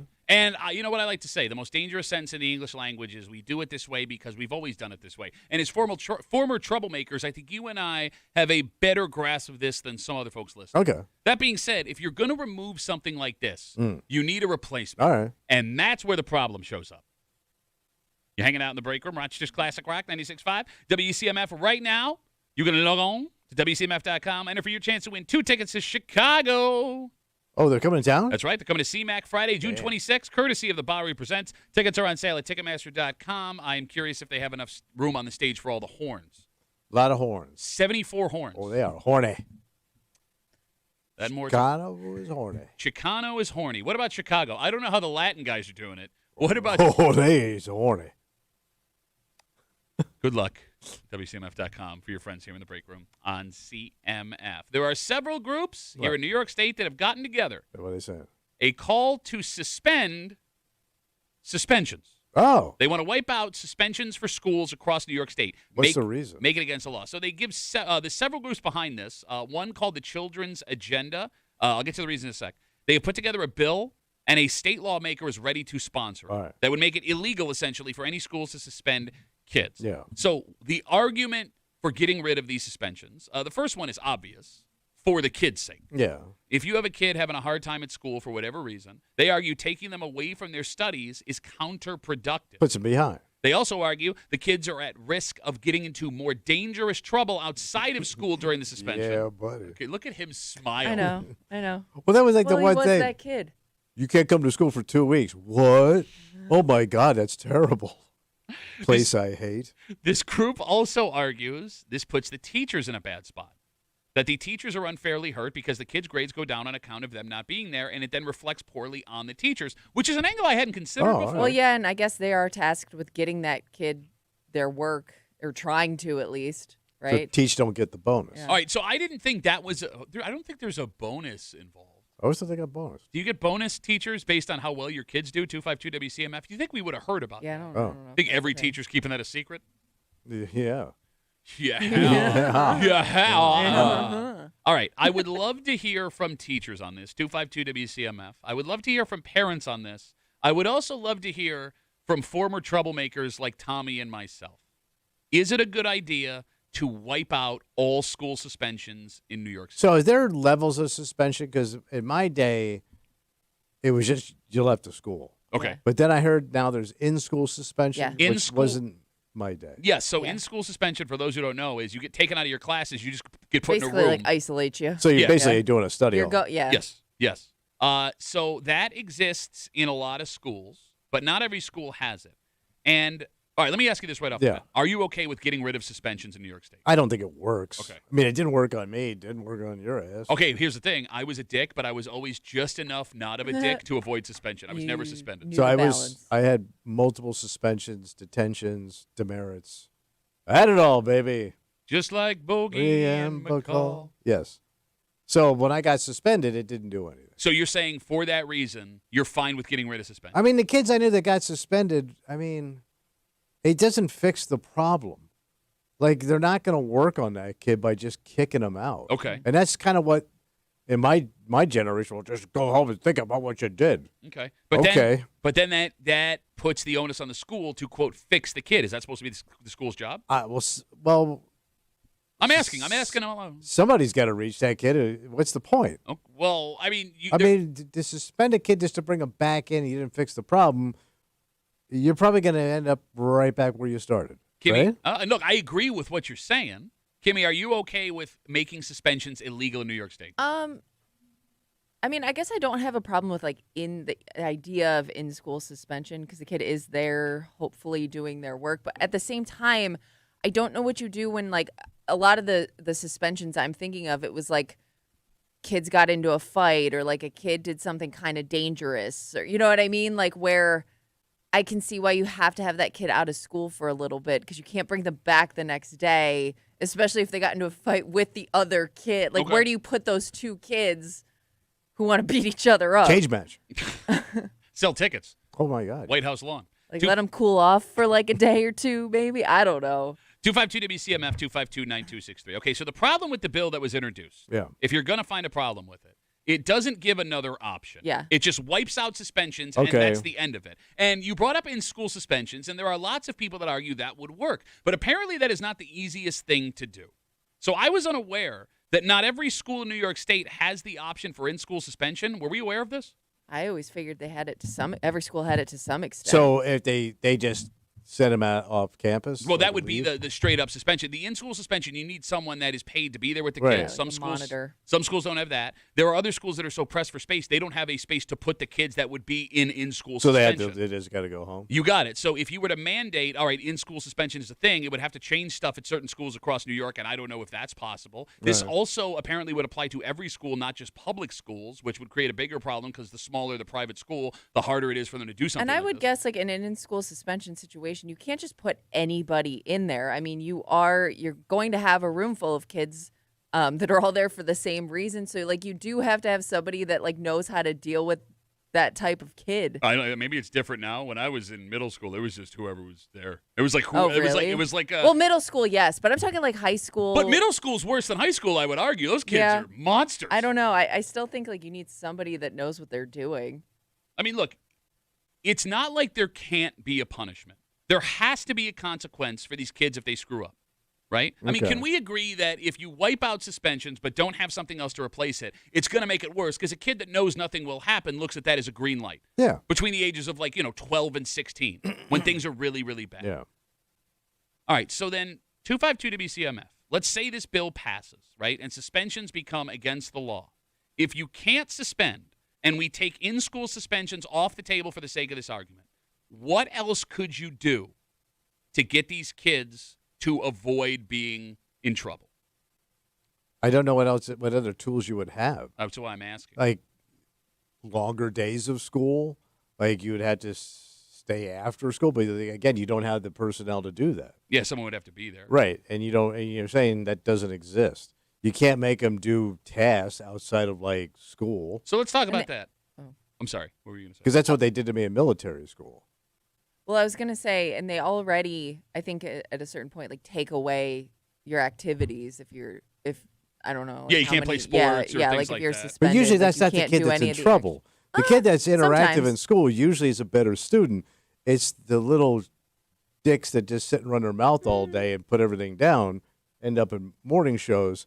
Those are your kids. I mean, Kimmy, to his point, even if you did have kids that were troublemakers that were playing sport, not every kid is in Well, the I'm not play even and a talking about sporting- sports. Like there are certain classes that maybe they like more than others. I don't know. I'm just thinking like, there's only so much you can take away. I'm not saying that's a solution because I don't think that's going to work for every kid. All right, we have a ton of Instagram messages coming in. Duffy on WCMF, easiest way to get us. Joe looks like he works in education. He says suspension works. Suspend a kid for 5 days before Christmas, February, or April break. After 2 weeks with their parents, they are suddenly behaved. Sometimes we'd offer parents a shadow day. I'd buy the parent coffee, buy them lunch, but they had to go to every class with their kid. Otherwise, they were suspended for the day. Mom, middle school lunch, suddenly kid was a role model. Okay, that's an interesting idea. Okay, but you'd have to have the time to do that. That would be a great idea if it's feasible. Yeah, I mean, not every parent can take a whole day off of work Right. to come hang out with their kid. Because the weird thing about suspensions and things or getting expelled or whatever, Okay.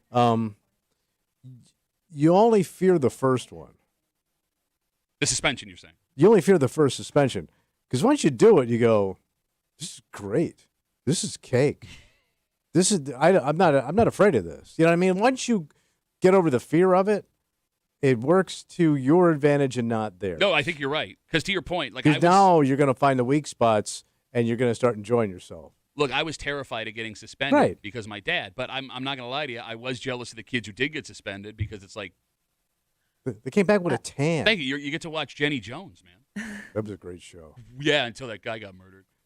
That one was bad. Yeah. I could also see Didn't like have to bring that up. Well, I'm just saying he did. It happened. there were also those kids that weren't afraid of anything. So if you tried to keep them in Yeah. school suspension, they'd just leave. Yeah. They'd just get up and leave and do whatever they wanted. I don't know. Like there were just those few kids that I don't know how they got through school. 252 WCMF. We've been rambling, folks. We've been waiting patiently. Again, there is a bill ready to be pushed through state law that would eliminate suspensions in high schools for bad behavior. Like, it would essentially be against the law. Now, we don't know how much support this bill has, if it happens, if it doesn't. And you and I are open to the idea, Tommy, as former troublemakers, of wiping this out, because I don't think it's effective as people think it is. That being said, there's no other punishment, and you do need something else. You do. Let's talk to Beth. She's on CMF. Hello, Beth. Beth? Good morning. Good morning. What do you got for us? So nobody walks out of my room because I am the one that runs the in-school suspension. She runs it! Don't you mess with See, Beth! you need somebody like Beth. You wanted an insider? I'll give you insider knowledge. Suspensions in this day and age with this group, this population, and their parents don't do a damn thing. No, I hear you. It's definitely this day and age, because, like, I knew a guy. He's in his 60s now. What happened? He got suspended, and it was really bad for him. Like, he didn't get to go back to school, which he hated to do. And then when he got suspended, he was forced to go on vacation with his parents. No, I mean, Pat, you and I are very similar in age, so we grew up in that generation of, you got suspended, everybody knew why, and you were going home for 5 days, or you were going to the alternative learning center, et cetera, et cetera. And in this day and age, as soon as the parent hears, so-and-so did this, so-and-so did that, they're on the phone with the superintendent, and not a damn thing comes from it. Not a damn thing. It sounds like Jenny Jones all of a sudden. Not a damn thing comes from it. Beth, I can appreciate the passion. Don't get me wrong. But here's the thing. I knew kids like that, too, that had parents like that when I was a kid. I mean, like, it's easy to sit here and crap all over the next generation, but that existed when we were kids, too, Beth. Oh, I know. But in this day and age, trust me, it is much worse. Like, I gotta trust you, we have had kids who put hands on each other like it's their jobs, and there's never a consequence. Not a damn Also, thing. Beth, so you said you run in-school suspension. Do you find that it helps? Some yes, many no. All right, so what's the better solution? Honestly and truthfully, most of the time these kids are trying to get into in-school suspension, so they end up on an out-of-school suspension. So in my opinion, if they don't want to be there, don't make them come there and send them to tutoring. Okay, but all right, hold on. Now, Beth, I mean, they probably want to get to in-school suspension because you're so cool. That's what I would guess. Cool, Beth. Well, there's that factor, too, but that's a totally different story. But past that, I mean, look, if a kid doesn't want to be in high school at 14, 15 years old, I kind of understand it. Like, not many kids want to be in school at 13, 14, 15, 16 years old. I get it, too. I'm the parent of a high schooler, but I have a high schooler that actually appreciates going to school. Okay. Beth, thank you for the call. I really appreciate it. Have a good rest of the day. There's a lot of circles there. Well, I know one thing for sure. What's that? Ain't a damn thing they gonna do. Troy writes us on Instagram, Duffy on WCMF. He says, a kid's behavior starts at home. If the kid sucks, it's a direct reflection of the parents. Getting rid of the suspension just takes away consequences for the bad behavior. But, Troy, I think in your argument for suspension, you made the argument against suspension because I agree with you that the kid's behavior starts at home. So if you're taking the kid out of school and sending them back to a place where there's issues, not only is it potentially dangerous for the kid, it's not going to correct anything. Yeah. You're just back to square one when a kid walks back in the door. Yes, if the argument is, well, the parents aren't doing anything to help it, why would you send the kid home to the parents expecting things to change? You know what I mean? And I get it. Listen, I'll listen to the argument that it is not a school's job to raise a kid. If you want to make that argument, we can have that discussion. But you can't expect things to get better if you keep doing the same thing. That's so true, Pat. All right. So, what's that? If we were going to come up with something that isn't actual suspension or in-school suspension for the sake of the argument, you said you can't make them do any extra stuff. Why not? Well, when I went to military school, you got demerits, and they didn't send you home because they like the money. So, and you had to work at the school. So you had to work in the cafeteria. I told you, we didn't have, the military school I went to, we didn't have custodians. Okay. We had like maintenance people, but all the cleaning up, we all did. And they forced you to do all that crap when you acted up. So like I had to work in the cafeteria. You had to do this. You had to do all the lousy jobs. All right. So the dirty work. Could you do manual labor as a punishment? I'm not kidding. I don't think you could do it. Why? Man. Why? Like instead of gym and lunch, you got to wash dishes, do landscaping, clean stuff. Man, if a kid hurts himself doing that, Kid can hurt himself in gym. I'm Kid can slip on a banana peel in the hallway. All right. It'd be funny, but it would still be painful. Super funny if he's chubby. Look, I mean, I'm just throwing ideas at the wall I mean, here. that would probably work, but no parent's going to let their kid go out there and Oh, your mic's off. do like lawn maintenance. How do you make them do that? Like, if they're not going to do their schoolwork, how are you going to get them to do extra work like that? All of these are valid points. But Oh, if you go to the parents and say, look, either it's a suspension or they're going to do manual work here at school, I'm guessing most parents who work all day are going to say, yeah, let the kid go dig a hole outside and Hey, wash might dishes. pick up a skill. Right? I'm serious. You didn't. Well, true.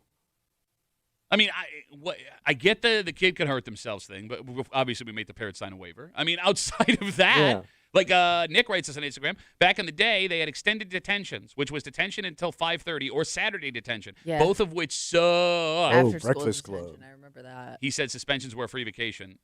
When I was in high school, they had what's called JUG. It's detention. It stood for justice under God. That's what Catholic schools do for detention. Wait, so they bring God into the whole situation? God's got to come in. He's So upset. God's got to do overtime? But they had Saturday JUG, and it was 3 hours. of So just- that was the Breakfast Club where you just sat there and 3 hours. And sometimes that didn't even end up well. well, it did for the kids, did it? Well, Molly Ringwald. But Do the hand at the end, the power. Dan writes us, you are missing the most important idea about suspending a student. what's that? It helps the other 26 kids in the class who are doing the right thing daily. They have the right to learn and also often can't because of one student. Dumb. Valid point. One jackass. Valid point. But just because you can't get through to a 13, 14, 15-year-old kid, you give up on him at that age? You can't. I mean, you can't. Well, that's what a suspension kind of feels like to Yeah. me, right? And again, look, I understand that this is a complicated situation and that it's frustrating, but far be it, if someone would have given up on me at that age, which would have been easy to do, I would still have this job. I guess I'm a bad example. But for everybody else, 252 WCMF, let's talk to Adam. Hey, Adam, how are you, buddy? Hey, I'm good. How are you guys? Good, brother. What do you got?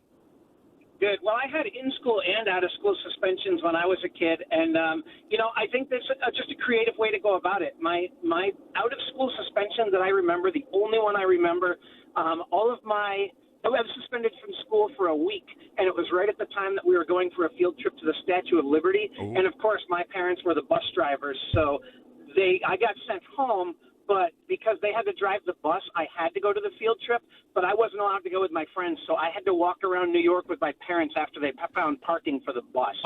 So I remember it because I didn't get to sit home and have fun, right? All of my friends, I got to watch them go to the Statue of Liberty, and my parents, we never even made it. We never made it to the Statue of Liberty. It wasn't worth it. Give me you're tired, you're poor, but you keep Adam the hell out of this. That's right. And in-school suspension, I had one when I was in 6th grade, and they didn't have space for it either. So I was in a little corridor that was like the entrance to a classroom that was unused, like the art classroom or whatever. Okay. So the space they stuck me in was like, I don't know, 4 by 8. It was literally the equivalent of prison. So, I remember it, and that's the point. Like the ones that are effective are the ones you remember. So I don't know, maybe not make it a fun time where you're in a big classroom with all the other delinquents. Maybe just a little private time for kids is actually a little more effective. The key is Adam, thanks for the call, buddy. The key is, according to Adam, you have to sit there and watch your friends have fun. I think that's so a good. Yeah. You have to be like a spectator during gym class, or like, you know what I mean? Well, no, because every girl who faked their period every time you ran the mile. Well, I'm just whatever like fun anybody's having, you have to sit outside and watch from afar. All right, I got it. What do you got? Every time a kid gets in trouble, to where they're going to get suspended, everyone else but them gets ice cream. Oh, there you go. And they have to sit and watch everyone else enjoy the ice cream. Yeah. I'm not kidding. You have emergency ice cream ready to go. And pop out the cones. Exactly. You sit there, and everybody gets to eat ice cream, and everybody has to describe how good the ice cream is while they're eating it. While your parents sit next to you. We'll wrap it up with this. Duffy on WCMF, easiest way to get us on Instagram. Again, we're discussing this bill that is sitting in Albany right now. Don't know how much support there is, if it has a chance of passing, but it would essentially ban suspensions for schools in New York State. Renee writes, it's such a huge issue right now in every district. There are kids putting their hands not only on each other, but on teachers. There's nothing being done about it. So the teachers are traumatized. The other students in the class are traumatized. It's not fair to anybody. These kids are in crisis. They need help. They should not be in a classroom setting if they cannot regulate their behaviors. We're sacrificing the learning of many to save 1 or 2 kids that need help. These parents need to step up and help their children. That's the bottom line. And look, everything you're saying, Renee, I understand. But this idea of just saying the parents need to do it, it doesn't work because from the beginning of time, there have always been parents that won't. Or don't have the skills. So I mean, again, it sounds good to say these parents need to step up. And you're right. They won't do a damn thing. But you going all Beth on me? Oh, yeah. I hear you crying, but I can't come home right now because I got in-school suspension. Oh. Like, there needs to be an alternative. What is the alternative? And maybe that's the million-dollar question. All right. That once we figure it out, everything will be okay. It'll be nice. How about this? What's that? How about this? You make them stay up late to watch Game 7 tonight, so they're too tired to cause There you go. problems. Okay, in the you morning. wear them out. Just be sleeping. Your Buffalo Sabres take to the ice, win or stay home, I guess, because they're at home tonight. But the building energy tonight Oh, is going to be off the charts. yeah. Not too far from what it was in Buffalo on Saturday night, despite the fact that the game was being played in a completely other country. How'd that happen? We'll get into it next here in the break room. I'll see you back.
just when you thought things couldn't get crazier tonight at the KeyBank Center in Buffalo for a Game 7. So what's left? Oh, my God. What are they doing? You're hanging out in the break room, Rochester's Classic Rock 96.5, WCMF. Tonight, the two best words in hockey, Game 7, live right here, 7:30 puck drop on 96.5, WCMF. Send those cheese-eating surrender monkeys back to Montreal. Surrender monkeys? It's from The Simpsons. Oh, sorry. Call yourself a fan. I'm sorry. So, let's start off with what happened Saturday night. You know, the Sabres get a massive win after being in a 3-1 hole. Yep. But that may not be the most remarkable part of Saturday evening. What was Saturday evening? The game was in Montreal, yet the KeyBank Center was jam-packed loaded with Sabres fans. They had a watch party Saturday night in downtown Buffalo at the arena. So you go inside and watch the game on the Jumbotron? Yes, I think it was $5 to get in, and you could go drink and eat and enjoy the game on the big That'd be screen. a huge party, man. 17,000 Sabres fans showed up to watch it. The only empty seats were on either side of the end of the arena. Because you couldn't see the Jumbotron. Yes, a smaller part of the Jumbotron. 17,000 God people damn. showed up to watch it on a big TV. That's insane. Okay, I don't think you understand how insane that is. Well, I'm wondering, like, is that, say, a positive about Buffalo, or is that a negative about Buffalo? Why would that be a negative? Because I think there's some cities where you wouldn't draw like that. Yeah, and those Why cities would that suck. be You think that because there's nothing to do? Well, yeah.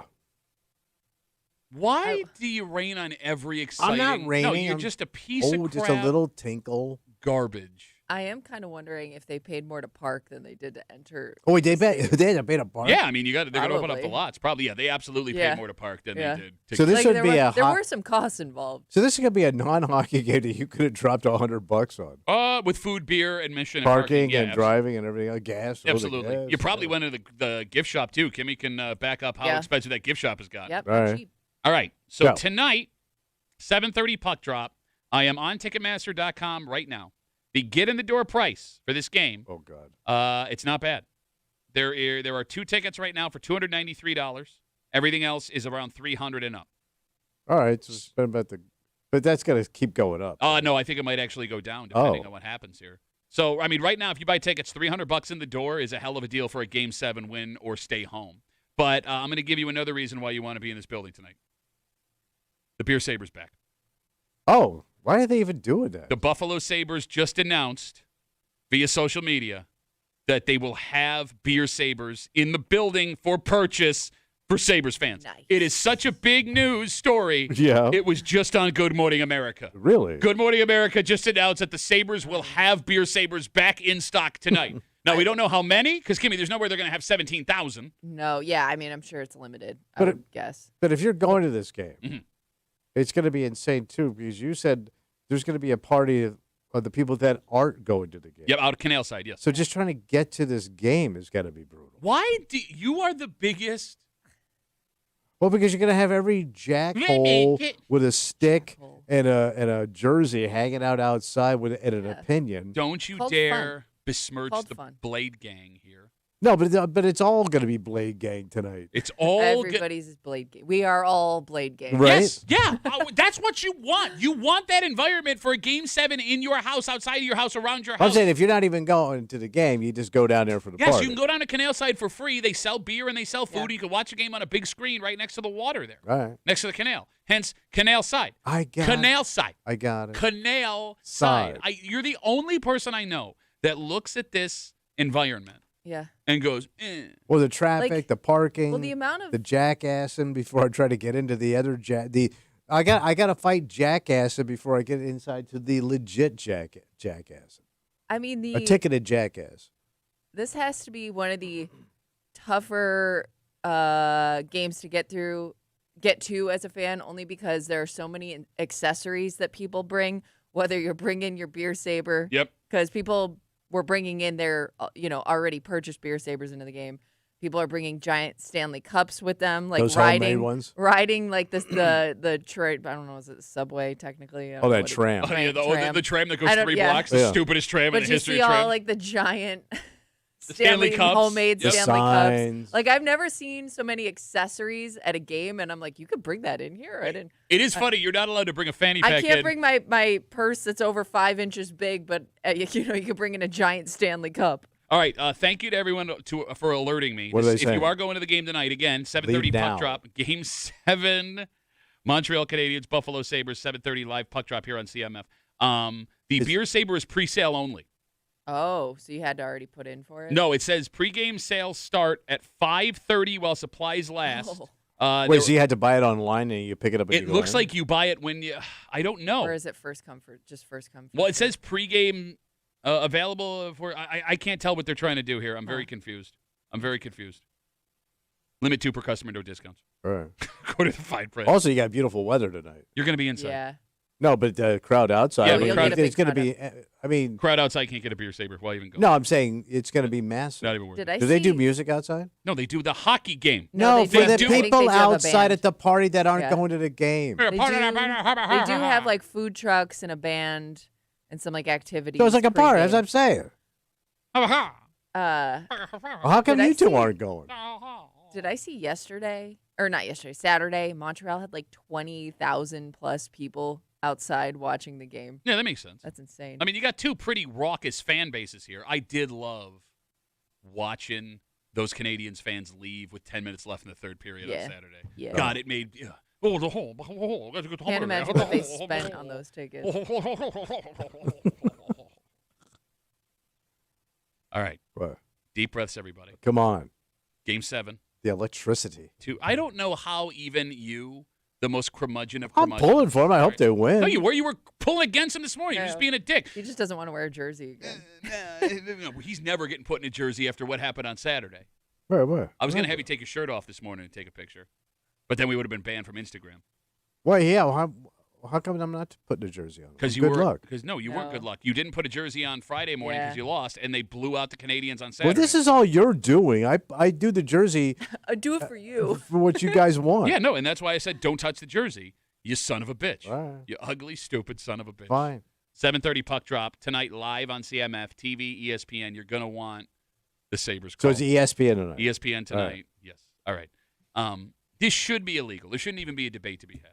Okay. But there are folks arguing, based on the way the law is written, that this weapon, and it is a weapon, is totally above board. So it's legal. Yeah, and And it's a weapon. I would argue it's far more destructive than other things that are more highly regulated. And it's only made to be a weapon. Yeah, I mean, I guess some people would argue you could use it in celebration as well, but it was made for a weapon. In where, like Iraq? Well, look.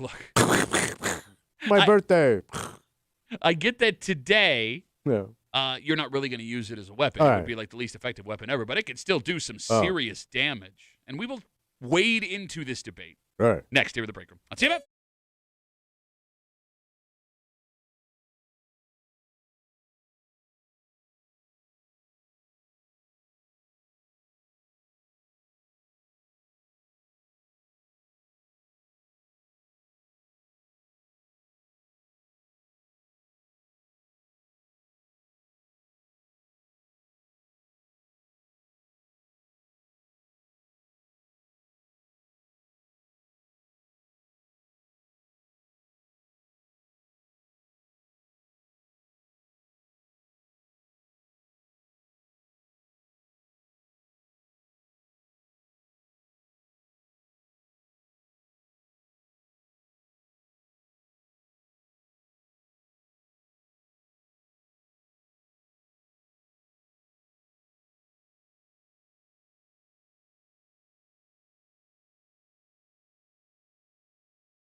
there shouldn't be a debate here.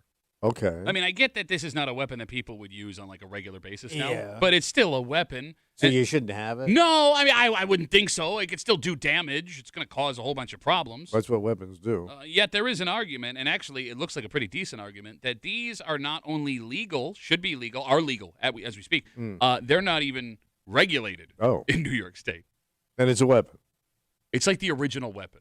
The original weapon. Ooh. You're hanging out in the breaker, Rochester's Classic Rock 96.5, WCMF. Right now you can go to the contest page, WCMF.com, enter for your chance to win a $50 gift card to Bill Gray's, home of the world's greatest cheeseburger and best haddock fish fry. Nice. So hit that up, WCMF.com. Good luck for you, my friends, here in the break room on CMF. There has been a massive debate set off this week about whether or not shooting a cannon is illegal in New York State. I didn't know cannons Just were any legal. Any cannon, Any cannon. Okay. I only know cannon. Yeah. Are there variations of cannon? Well, I I mean, don't there's know. variations. That's what I'm wondering. I mean, you got your pirate cannon, you got your Confederate war cannon. Are those like different they're cannons? like the antique cannons. Well, I thought all cannons are antique. Yeah, probably you're right. I don't know. Do they make new cannons? They must make new cannons. I hope not. I'm sure like, we they- should be out of cannonballs. Let's see. Let's see if you can buy a cannon. All right, so as Kimmy's looking this up, Yeah. it all began last week. Apparently, on a weeknight, someone just west of us shot off a cannon Okay. just after 9 p.m. And there is no news about an arrest. However, the town of Allegheny sent out a reminder on Yeah. social media. Quote, officials would like to remind residents that the discharge of cannon and similar explosive devices are not permitted within the town. Okay, that shouldn't even have to be Okay. a law anymore. Can you buy a cannon? You can buy a brand new cannon. Wait, brand ass new. They're antique replicas, but they're new. and what do they they- work. Yeah. What do they cost? Let's see. For the low, low price of... Not as expensive as you think. It says it costs between $250 and $400. That is a dangerously low And price. you Oh, I'm Yeah. sorry. I'm sorry. That's a miniature model. Okay. Let's find a full size. Like if you were gonna buy a cannon, right? Mhm. And what would you use it for? Like every day, would you fire off the cannon at noon, like they do, like in Hong Kong? Oh, yeah, it's like a celebration cannon. well, like some of those English colonies, they fire off the noon cannon. Okay. Boom. Yeah. Maybe you get it for like the Bills or the Sabres, and when they score, ba-boom. Don't give people ideas. No, you bro, just gave people a bad That's idea, why bro. they believe that's what happened with this cannon. It lined up with, I think, Sabres game 1 of this Oh. playoff series, and they think they fired the cannon when they won. So this post has started a discussion Yeah. about whether or not cannons are legal in New York State, and it's exposed what I guess you would call a loophole. Because apparently, and take all of this with a grain of salt, Yeah. in New York State, cannons are not considered firearms. Well, but they're artillery. They're known as they're known as what's called a black powder weapon. Yeah. Okay. So those are much more expensive. Okay. So So why can't I own like a howitzer? Because that's the same thing. It's artillery. Like Well, you but launch it's- it to kill the enemy. but I don't know if that's a black powder weapon. All right. I mean, it's still. Can these things shoot a projectile? Like, Yeah, I can mean you put it's a cannon. Can you put a goddamn But I wonder where cannonball you down buy. there? Yeah. Where do you buy cannonballs? You got Google right in front of you. Let's find out where you get cannonballs. Well, cannonball is not included. So here's the thing. Yeah. What this means is, because they are classified as black powder weapons, according to this argument, not only are they generally legal to own, you don't have to go through a background check to get a cannon. So like And- those old timey flintlock guns that they use like in reenactments. Yeah. That's black powder. I don't know if that's legal or not, if you would Oh. need a background check for those. Because like you had to load it every time Well, you shoot it. Wasn't that an issue when they changed some gun laws here in New York State that the folks that did reenactments all of a sudden weren't allowed to have those Oh, weapons? Anyway, all right. look, now keep in mind here, the argument that I am making here is being made by the pro-cannon crowd. And I will say it is. that shouldn't be a thing. Thank you. There shouldn't be a pro cannon crowd since Gettysburg. Those guys should have broke up, realized, hey man, we did our work here. It's on to bigger artillery. Let's bring on the howitzer. I would argue after Gettysburg, there would be no longer a pro-cannon crowd Yeah, after yeah, you yeah, saw yeah, what the yeah. cannon did. Sure. All right. Keep in mind, all of these arguments should be taken with a grain of salt because there doesn't seem to be a definitive answer here. And there may be something deep in some law somewhere in New York State that would prohibit a cannon, but nobody can find specifically what that thing is. And, you know, as we talk about what you would need a cannon for, outside of celebration, it's just to show off the cannon, right? Yeah. This seems like you. Like you would want a cannon just so your neighbors be like, is that a cannon? Yeah, it's a cannon. 1864. I mean, there's probably a ball to blast off. No, you need a ball to blast it off. Cannon ball. Cannonball? Yeah, cannonball. All right, finish the sentence. All right. 252 WCMF 252-9263. A guy who owns a cannon is? Oh, a douche. Okay. You're a huge douche. You're one step below a guy that owns a helicopter. Kimmy, Yeah. finish the sentence. A guy who owns a cannon is? Crazy. Like you got to watch out for that neighbor, right? The cannon Like, owning the, neighbor. The cannon owning neighbor, especially if like you're not like out in the country. You know what I mean? Like I guess if you have like some City land cannon. Suburban and like you cannon. just Yeah. like get bored and want to like mess around with that kind of stuff. Yeah, if one of my neighbors had a cannon, I'm a little skeptical of that person. All right, so here's the thing. What's that? In theory, you could hurt someone with your cannon, Sure. but it would also be the least efficient way to hurt someone. Yes. Yeah. No, right? I don't even think you're looking to necessarily hurt somebody. It's more like why. But I guess Why do the you look, have this I thing? mean, look, I agree Yeah, with you both can't of you. sneak up on a guy with a cannon. Yeah, you're right. There's no disguise cannon. No. Right? Unless there is something we don't know about modern cannon technology. Yeah. And I agree with you guys. I'm fine with cannons being banned from ownership. But if we're talking about hurting people, it probably is the least efficient weapon to use to hurt somebody. Sure. Because like even You'd if see it coming. yes, even if you're gonna blow a hole in your neighbor's lawn or your house, Yeah. you're gonna be able to see that coming like 10 minutes before it actually Yeah, happens. for sure. You know what I'm saying? Yeah. 252 WCMF 252-9263. Again, an issue in a town just west of us late 2 weeks ago has exposed that cannons may be legal to own and operate in the state of New York, as in the state does not have any law that would prohibit you from owning one. They're not classified as firearms. They are classified as black powder weapons. Therefore, the argument from, again, the pro-cannon crowd is that you can't legally stop me from owning one. 252 WCMF. Let's talk to Brad. Hey, Brad, how are you, buddy? Good morning, Duffy. How are you? Good, Brad. What do you got? So my best friend growing up, his neighbor had a cannon that used to set off on the 4th of July or anytime we were having a party or anything. And it was probably, the cannon itself was on a wooden base. It was probably 3 foot long. And Like the it old would cannon? roll yeah, but it was a little mini cannon, and it would roll 2.5, 3 feet after he shot it off. It was the coolest thing ever. Dear God, man. So don't stand behind a cannon when you shot. All right, Brad, I know you're tough. I know you're a tough guy. You didn't get a little bit nervous watching just your drunken neighbor load up and shoot a cannon? Oh, well, you would have to know all the other stuff we were doing. I'm not going to incriminate myself, but we were setting a lot of other things off besides cannons. So, no, the cannon didn't really scare me. Okay. Great call, Brad. Great call. So I don't know why I know this, Okay. but I know this. John Wayne owned a cannon that he kept on the back of his yacht. And every day, and I don't know what time of day, Okay. he'd have two of the deckhands go to the back of the boat and fire. And it was one of those ones you had to light with like a fuse, and they'd stand there and fire this thing off of his boat. None of that's surprising to me with John Wayne. I know you wanted to shock me, but Listen, there's a lot of things about John Wayne. I didn't think he owned a cannon on his yacht. no, that seems like the most John Wayne thing And he you've was ever... proud of it. Like, you know. Well, look, if you buy a cannon, you buy a cannon. You don't buy a cannon and hide it. Here's the law I'd like to pass. Okay. You get to buy one of these two things. You get to buy a cannon, Okay. or you get to buy a yacht. But you don't get to own both. Now, I'm all for free enterprise and democracy, but that's too much douchiness for one person to own. You're not the effing Navy. So your fear is not the safety. Your fear is the level of douche. Yeah, Okay. that's too much.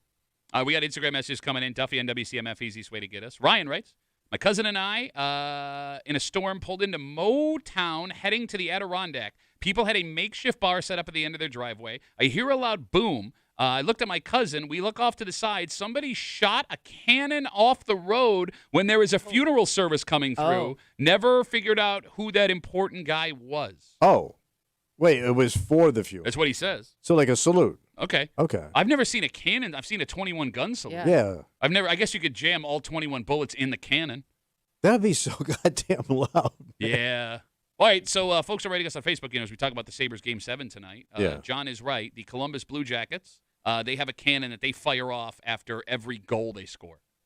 Oh, because of the Blue Jackets? Yeah, that was like there was a All right. Revolutionary Soldier. Also, All right. the Tampa Bay Buccaneers have Are those real cannons? those though? are real cannons. Okay. Oh, I thought they were fake. Yeah. Well, whatever they are, they sound like real cannons because Oh. I've been in that stadium when they fire those Well, things did the off. Pirates do it in Pittsburgh? I don't know about that. Kimmy, you've been to that. I don't ballpark. remember a cannon. Those cannons in Tampa Bay scare the bejesus They're out that of you. loud? You think you know it's coming, and they scare the crap out of you every single time. Damn. And I would imagine it's louder in Columbus because that's indoors. Oh yeah. Oh, yeah, Yeah, I sure. didn't think about Ba-boom!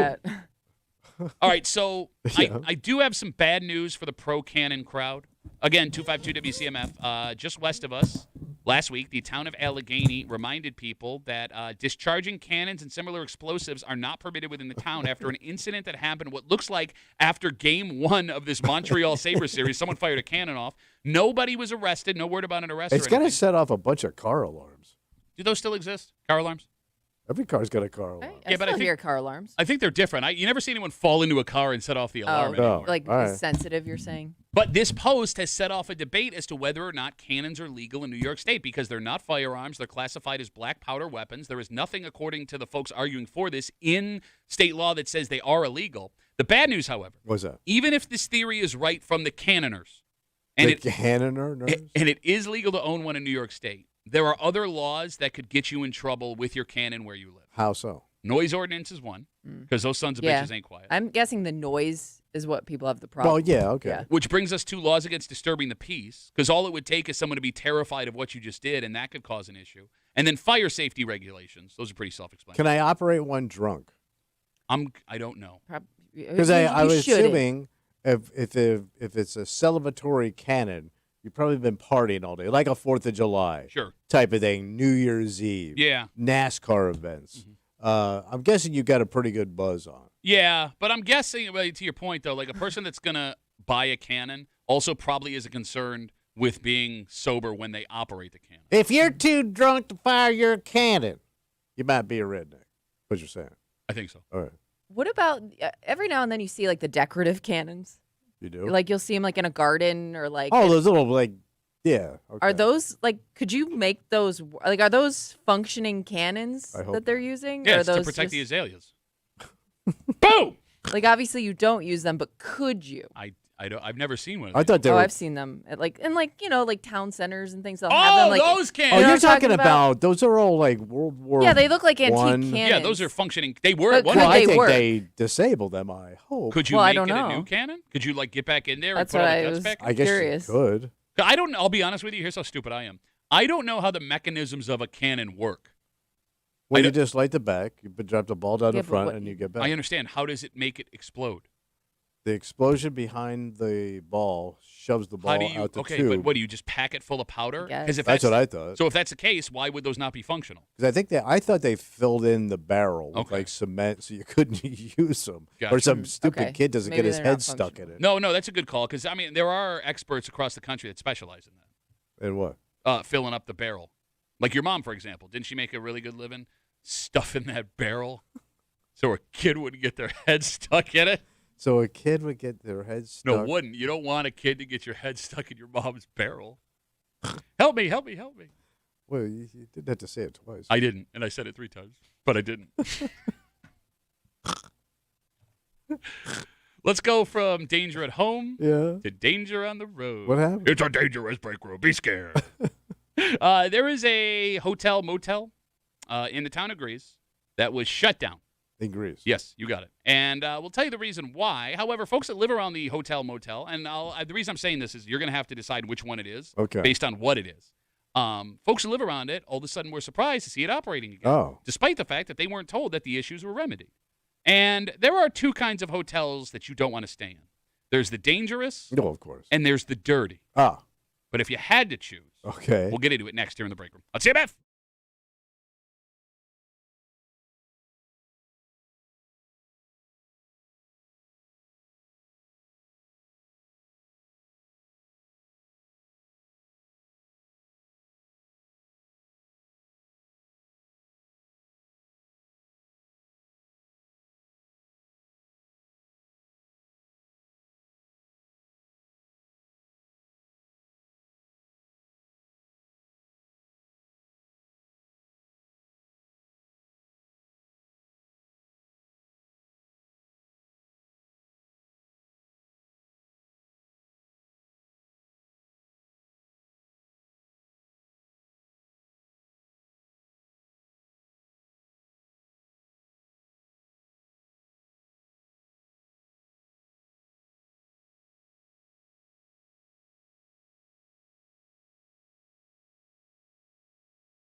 You know, as a couple of guys who have stayed in way more than our fair share of hotel rooms. Yes. No matter what you spend, no matter where you stay, no matter what your expectations are, there is going to be something wrong with the hotel that you book. But when those things go wrong, they can fall into two categories. There is safety and there is cleanliness. Yeah. And when it comes to which one, if you had to have it, you were going to avoid. You're hanging out in the break room, Rochester's Classic Rock 96.5, WCMF. There is an issue out in the town of Greece. Okay. The Studio 6 extended stay on Center Place Drive was shut down a little while back. All right. So, Kimmy, if we could just double check, I believe the Studio 6 extended stay is the Motel 6 version of like the long-term. Yeah. So I don't know, is this a motel, a hotel, a Holiday Inn?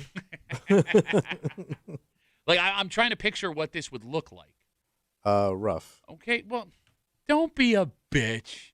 We stayed in these All right. places. I have right now, as you were speaking, I have the place I stayed that reminds me of what you're talking It about. looks more like a hotel. Okay. All right. Like a small hotel. Like maybe like 3 floors. Okay. All right. So according to the story on News 8, there were multiple code violations that had to be fixed before the hotel could reopen. And we're talking code violations related to like fire safety, operating permits, stuff like that. Got you. However, according to the same story on News 8, the hotel has reopened. And when News 8 went there, they found guests walking the halls despite the issues not being taken care of. Oh. So apparently the hotel was taken over by somebody else, like new ownership is running it or something. Yeah. And they are working with the county to fix all these issues. So it seems, at least based on the story, that they are allowed to operate while they're working on the issue. Okay. But the argument from some of the neighbors is like, hey, if it was bad enough to close it in the first place. That's a good point. Okay. Tommy? Yeah. Would you rather stay in a hotel that is dangerous or a hotel that is dirty? Well, we've stayed in both. Mhm. I can't handle dirtiness. You're going to take dangerous. Yes. And I'm not happy about it, but my worst experiences have been when I found things, saw things that skeeved me out. I would rather be scared than skeeved. Put that on a T-shirt. I'm telling you, man, because skeeved stays with you all day. Okay. Like every time you go to eat something or do something, you think of that skeevy ass thing. All right, Kimmy, you have to stay in one of these hotels. Yeah. The first hotel is squeaky clean, but there are fire risks. None of the permits are taken care of. If something goes wrong, it's going to be bad. The other hotel, totally safe, but has all the stuff to keep you alive, but there are streaks in the shower. But there potential bed bugs. There are spots on the sheets. Now, hold on. Let's talk about that. Bed bugs can happen in any hotel. It has nothing to do with cleanliness. Dust on the walls, stains on the carpet. Pubes all over. Well, you've stayed at a Pube 6. Oh, you didn't tell me that. Shouldn't man. have booked that one. Kimmy, are you staying in safe or are you staying in dangerous or dirty? Give me the dangerous. I can't. I won't stay in dirt. Like I would rather sleep in my car than sleep in a dirty hotel. The smart. I mean, how could you put your head on a pillow and not and sleep not knowing like what they didn't clean in here? The smart move is the dirty hotel. No, it's not. The Look, smart move. The long-term effects of staying in a dirty You could have like a hotel room- long-term skin rash or something weird. Oh, yeah. Well, I know somebody. Staph so infection. Get that taken care of. No, I mean, what are the odds you get a staph infection from Well, a you're hotel the one. room? I mean, you're the one describing this place. That's what I'm picturing. Okay. Like nasty floors, gross bathrooms. We've all stayed there. We're fine. Yeah. We're fine. Does everybody have a disgusting hotel room in their past? 252-WCMF, 252-9263. What is the grossest thing you have ever seen in a hotel or a motel? And I'll give you a second to file through the Rolodex of awful rooms that you were forced to stay in back in the day. I mean, Kimmy, have you ever had an experience where you were debating leaving the hotel room? As a kid, yes, with my parents, but as a kid, you don't notice those things. You just notice your parents' reaction to things. So I guess as a kid, I didn't really care. Is it against the law for a hotel room to be dirty? I thought they had to maintain a certain standard. Yeah, I mean, I don't know how often they check, so I guess they could get away with it. I mean, you're expected to have somebody clean the room before you go in it. But let's say I get to a hotel room, stained up sheets, they won't give me a refund. Can I call somebody to have the place shut down, or am I just like, okay, these are like, you know, because that would be weird to have a law against stained sheets and streaks in the shower. Okay. Right? Spots on the wall? Like, how are they breaking the law? Well, because it's filth. That just because you want it to be illegal doesn't make it illegal. I'm asking. Filth should be outlawed. What law would you be breaking? Because they're not serving you food. Well, sanitary. You're just saying words now. Yes. What's You're asking me. Explain the law. The Well, sanitary law. Because disease could spread through unsanitary conditions. Okay. In a hotel room? In a hotel room. But where's that law? I don't know. Should be a national law. What's the grossest hotel room you've ever stayed So I stayed at this one. I think I told you this. I was in West Virginia, and I was working a mining company. Okay. And the hotel was on the work site. That's how good his career was going. The only guys that wanted to see him had to spend 12 hours underground. Yes. And they tried to use him as a canary before he went on stage. Oh, he made it. All right, tell your jokes. Sorry, you were saying. So when I get there, first of all, the carpets, it had carpeted floors in the room. They were black. Because the only people that stay in these things are miners. And they come in with their boots and everything else on. Miners that are doing like coal, not like the other kind of miners. I'm just saying, if someone's just tuning in now. Yes. I only stayed in hotels with miners. I'm Tommy Newlay. So I go to use I turn the water on, and it stinks, and it's yellowish. Okay. Like almost like like this sink's going to the bathroom. So I go downstairs because there's no phone in the room. I had to go downstairs, and there's no cell phones back then. Mm-hmm. So I go downstairs and I talk to the kid. I go, "Hey, there's something weird with the water." He goes, "Oh yeah, the unit broke, so it's coming up untreated out of the mine." So it's well water out of a coal mine that's coming into the room, and the whole room smells like ass. So I ended up brushing my teeth with beer and driving to Charleston, West Virginia after the show to get out of there. Because it was just everything was dirty. Yeah, dirty water will always be the one to get you. That's what happened to me. I was driving all day to get to Rockford, Illinois. I get there, I go to take a shower, I turn on the faucet to brush my teeth. Straight like diarrhea brown water out of the faucet. Same thing. I go downstairs, I go, "Hey, there's a problem." Guy's like, "Yeah. It is what it is." Yeah. Okay. Welcome to Rockford. Where can I buy a bottle? Gateway to Wisconsin. 252 WCMF. Studio 6 extended stay in Greece was shut down for multiple code violations a little while back. It has reopened, but neighbors are wondering why, because apparently code violations haven't been fixed related to fire safety and operating permits. Apparently someone overtook operating it, and they're going to allow them to operate it while they work on fixing the stuff. But the neighbors are like, "Hey, we're talking dirty hotel or dangerous hotel." Let's talk to Ethan. Hey, Ethan, how are you, buddy? I'm doing all right. How are you? Good, Ethan. What do you got? So I was in Florida, in Orlando, Florida, and we got an Airbnb, and there were footprints on the headboard, and like it was the most disgusting place. So somebody was having a good time in that place. Yeah, no, exactly. Yeah, like this velvet like headboard covered in footprints, and there's handprints everywhere, and it's just hair and just disgusting. Absolutely disgusting. Did you stay? Yeah, we had to. Attaboy. I know, where you going? Attaboy, Did you Ethan. add to those footprints? Yeah. It was like $100 in cleaning products, and we got that place spick and span. Right, so you had to rent a place and clean it yourself. I mean, I guess if you have nowhere else to go, what else are you going to do? Well, that's exactly. yeah. You know, they ended up giving us a bunch of money back, but still, like, it was disgusting. Ethan, thanks for the call. Have a good rest of the day. No, Kimmy, you bring up a good point. You could walk into a hotel room and be totally grossed out, but the things that'll keep you there, you may not be able to get a refund. Yeah. So you got to stick it out. There may not be another place with room in the area, right? So it's stay there or stay nowhere. And there may be someone's place you can stay at wherever you are, but that's worse than a gross hotel. Yeah, it could be. Because, like, if I have a gross hotel room or I have to stay with my in-laws, I am taking the gross hotel room 100 out of 100 times. Then relative. Then in-laws. Or, Yeah. you know what? Now that I'm thinking of it, I can't think of a relative's house I would rather stay at than a dirty hotel room. I'll So take you're saying all your relatives are gross? Not that they're gross. The They're headache gross. from the in-laws or family All of the would things. be worse than the All right. fear of dirty. So you'd rather be gross than annoyed. Oh. Yeah. Okay. Yeah, absolutely. Look, All right. man, I get people that like get to stay in hotel rooms for like fun having this take. Like Kimmy having this take is perfectly acceptable. Yeah.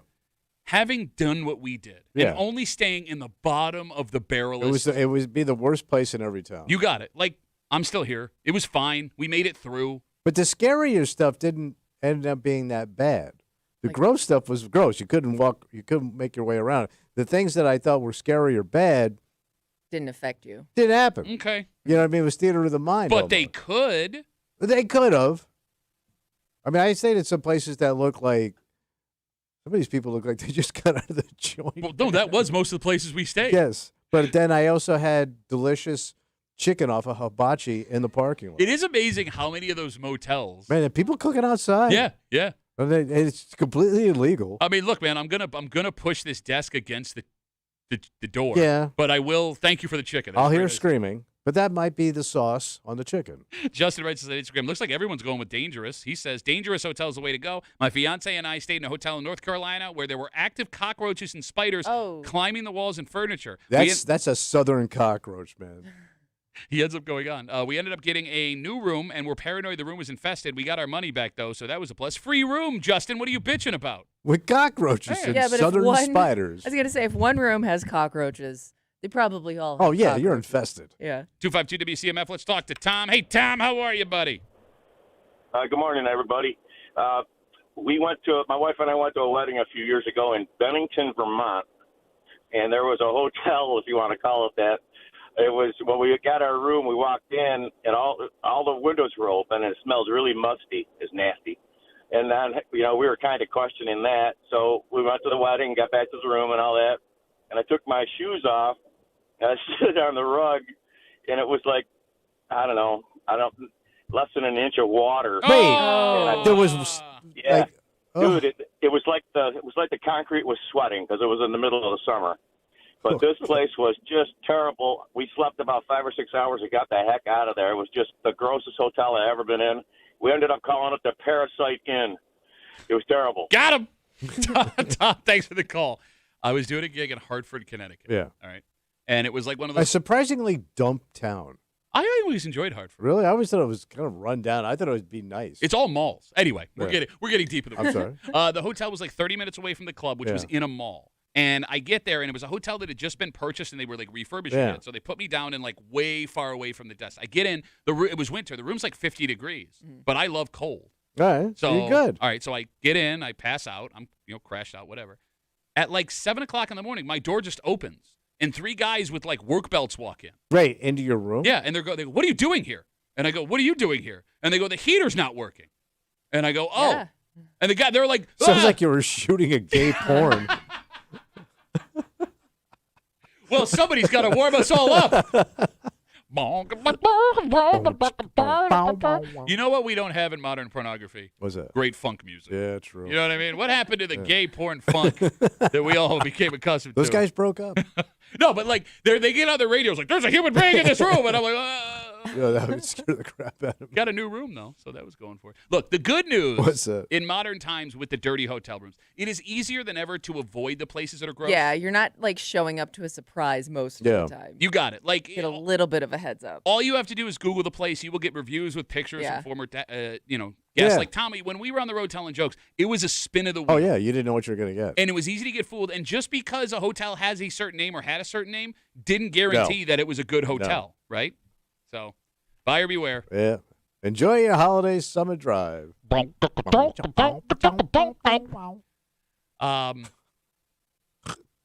if you didn't hate this guy enough, if you didn't think he was the world's biggest douche, he decided to try something new this weekend. And, Kimmy, what I don't understand about this guy and all of the stuff that he's been doing lately that has just been failing miserably, there's no need. There's no need. You're literally, arguably, the best at something in the history of the world. Okay. It has made you a literal billionaire. So you can just stop. Yeah, all right. You don't have to do anything else. But he won't. Oh. And we'll tell you what Tom Brady did over the weekend. Oh. Next in the break room on CMF.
Whoever is advising this man needs to be fired. What happened? Look, very few people are the best at anything. Yeah. Right? So once you become the best at something, you should just ride on that. Yeah. And here's the thing. There are other things that he can easily transition into that revolve around this. Yeah. But it seems recently in his effort to try new stuff, he keeps falling on his face.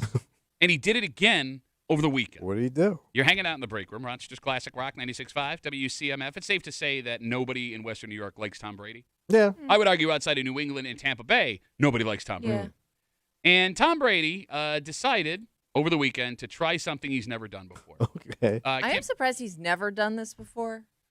You know, this seems like something that he definitely would have been invited to do at some point during his career. Kimmy, would you like to share with the audience what Tom Brady did this weekend? Did I see he walked in a Gucci fashion show? He did. Walked the runway. So he's a runway model. He worked as a runway model Yeah. in a Gucci fashion show. All right. Kimmy, did you see the clip? I didn't see the clip. I just read about it. It's ridiculous. He is wearing an all-leather outfit. So he's wearing an old Gucci. Yes, all Gucci. He is walking like a man. Now, look, I'm not a fashion model. So is he walking like those models? Yeah, but he's not walking like a model. He's walking like what a guy who's not a model thinks a model should look. Okay. Because if only he had a wife that was once an international supermodel to give him some tips and tricks. Oh, yeah. it is weird, like you're going into this territory, right? I'm dying to know what somebody like Giselle thinks about that. Like, really? Really, now you're doing my thing? Like, what is she going to go do? Go play flag football now to get even with the guy? Look, I never thought being a model was hard until I watched Tom Brady walk down a road. Okay. Because it seems there are some subtle little things that you would never notice that models are good at. And Tom Brady was bad at all of them. It looks like he's trying to make fun of someone walking in a fashion Like show. he's doing a bit. Yes. All right. His face keeps getting longer for some reason. Well, he's lost a lot of weight, right? He's lost some weight. He may have had work done, but His face is made out of wax. But the thing is, like, you can't put your finger on what he's that's had wax? done. No, you can't put your finger on his face because it's going to come off because it's made out of wax. Oh. Like every time I see him, his face is an inch longer, and it's extremely unsettling. Like he's like a month away from being Count Chocula. Right. Right? Like you're watching a man who has everything continue to do stuff that makes him look bad for no reason.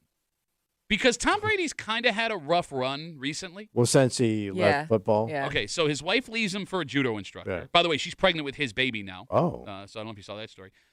He is facing a massive lawsuit and potential charges for the crypto business that he was involved in, involving deceiving customers. Wait, that stuff's bad? Well, his was. Yeah. He is universally hated on the Fox broadcast, despite making like $1 billion to do it. He did a roast for Netflix. That was a disaster to the point where his family got pissed and he had to issue a public apology for it. Yeah. He then went back and did a roast again. He goes on the same roast, basically, right?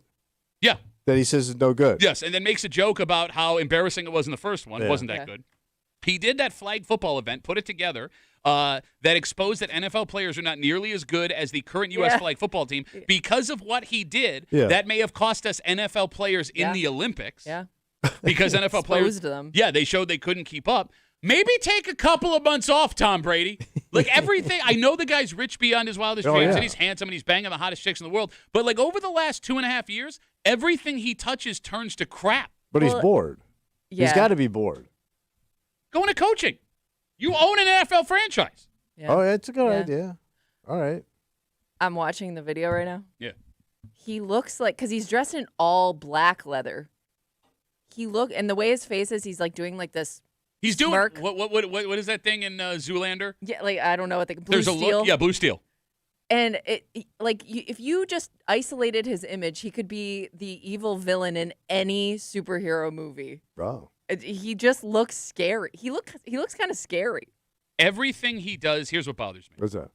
We see a lot with retired athletes, even superstars, that after they're done playing, they start to come back down to regular people. Yeah. Right? Like even the most untouchable, like Randy Moss always seemed like a really, Yeah. over the top, mean, guy. You watch him on ESPN, he's endearing. Yeah. You see the way he interacts with coworkers. I can't think of another player that has retired and become more untouchable than Tom Brady. Because he's got to go into he's got to do major acting.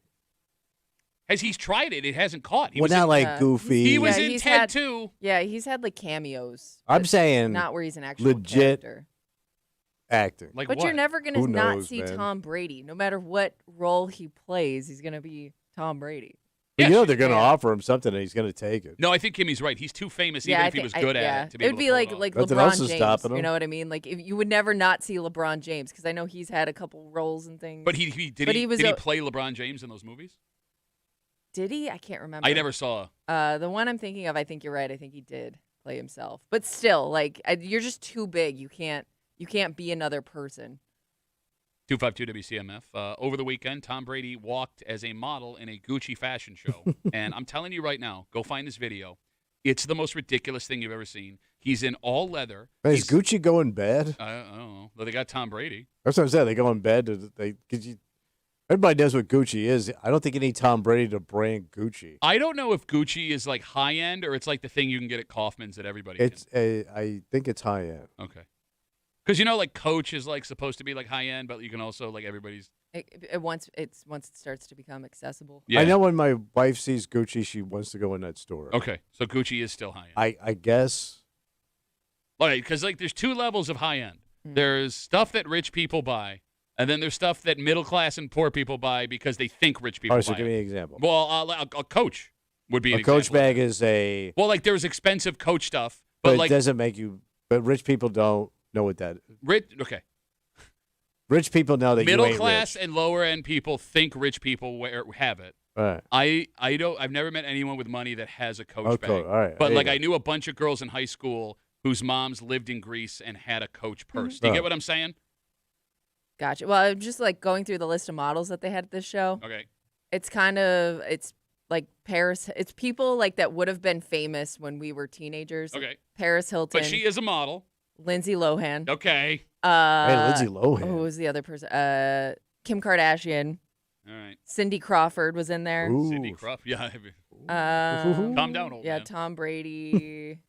Yeah, there's some people that like I guess wouldn't be your traditional models. So in it's a old high-end fashion school. show. Is he dating a model right now? I know he's like connected to somebody. Could you Google that real quick? Because maybe his girlfriend is a Gucci model, and that's how he got connected with this. Like it's a Got night, talked into it. it's I a think- night out. Maybe All he had right. a girlfriend. It's date night at Gucci. He has been connected to somebody. It was an influencer, Alex Earl, but I don't know if they're still dating. Okay. Thank you for that.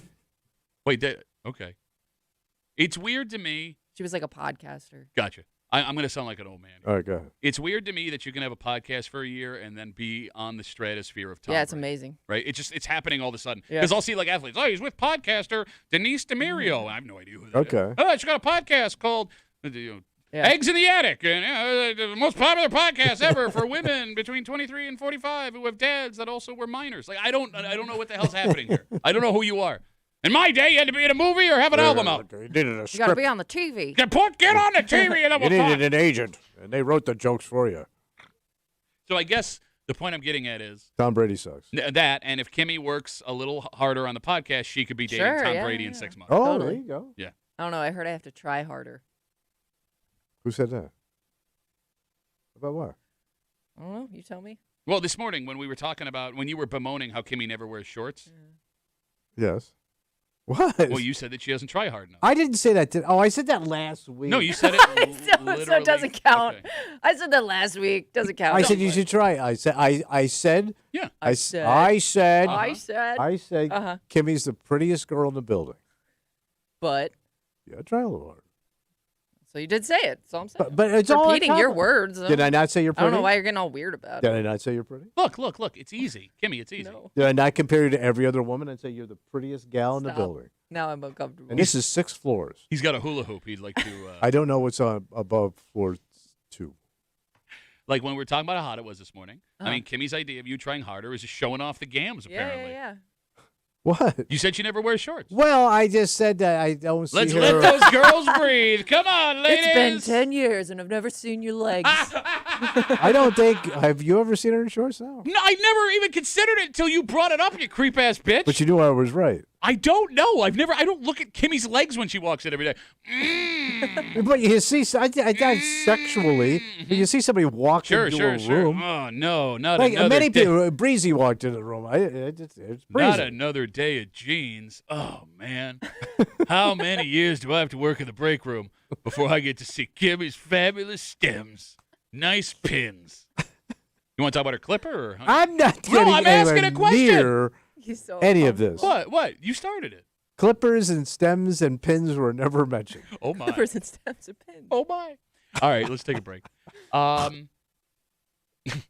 It's rare that you hear a guy celebrating something this expensive breaking. Yeah. You're that excited over not having to deal with God. this anymore. I can't wait. Okay. And I want to hear this story because Right. here's the thing. I understand where you're coming from. However, when you tell this story, I'm wondering if the audience is going to pick up what I think I may have picked up when you were telling it the other day. But this is a precautionary tale. Okay. I want young people to understand as they buy homes and purchase things. Okay. So a community service. I think so, and I think you're going to agree with me. You don't do this. Okay. We'll get into it next here in the break room on CMF.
Look, I guess we all owe you a thank you. Oh, yes. Because this is a community service, and you're right. I am not going to disagree with the point you're going to make here. All right. However, I am curious, because you told me this story off mic the other day, if the audience hears what I think I heard when you were telling me the story. You're hanging out in the break room. Rochester's Classic Rock 96.5 WCMF. It is going to be a gajillion degrees today. Yes. And it's going to suck. Mm-hmm. And it is a reminder that beautiful weather is right around the corner. Sure. And with that, folks are now getting their front yards and backyards and garagios. And spruce them up. Patios and all that stuff together. Roll it all out. And you are no exception, Tom. Yeah. So went to set up the old fire pit. We've had this fire pit for quite a few years. It's the gas one with the LP tank. What? I thought you were going to ooh me or something. I was waiting for you to finish talking so I could really ooh you. Oh. Ooh! Okay, good. It's got the granite top. See, I was waiting for granite to ooh you, you bitch. It's got the chipped glass in it. Ooh. It's quite a thing. Can I ask, quick sidebar, why the chipped glass with fire? I don't know, but it looks cool when the fire dances around. No, I get it, but it's not like the glass catches on fire. Kind of looks like it is. Why they use it. Okay. It sets off light. Wow. I hate this thing. It weighs a ton. It's constantly broken, and we never use it. Sounds like Tommy when he was single. I was broken glass and fire. And weighed a ton. You were saying, I'm sorry. So I hated this thing, man. I got to look, and we take it out, we put it back. And if you ever handled granite, it weighs a ton, and it has to be put together. So you don't leave it out. You no, put we bring it away. it in. Okay. Yeah. Because I thought we could leave it out, but then they said, "Oh no, it's granite. It wears. It could wear." I thought granite was stone that lives outside, Sure. but apparently no, it has to come in. No, I hear you, buddy. It's got to be really hard for you in your granite fire pit. Oh yeah, like I'm living life large. My granite fire pit gonna crack in the wintertime. Woe is me. I like that too. Anyway. Miles Davis. The Tommy's Blues.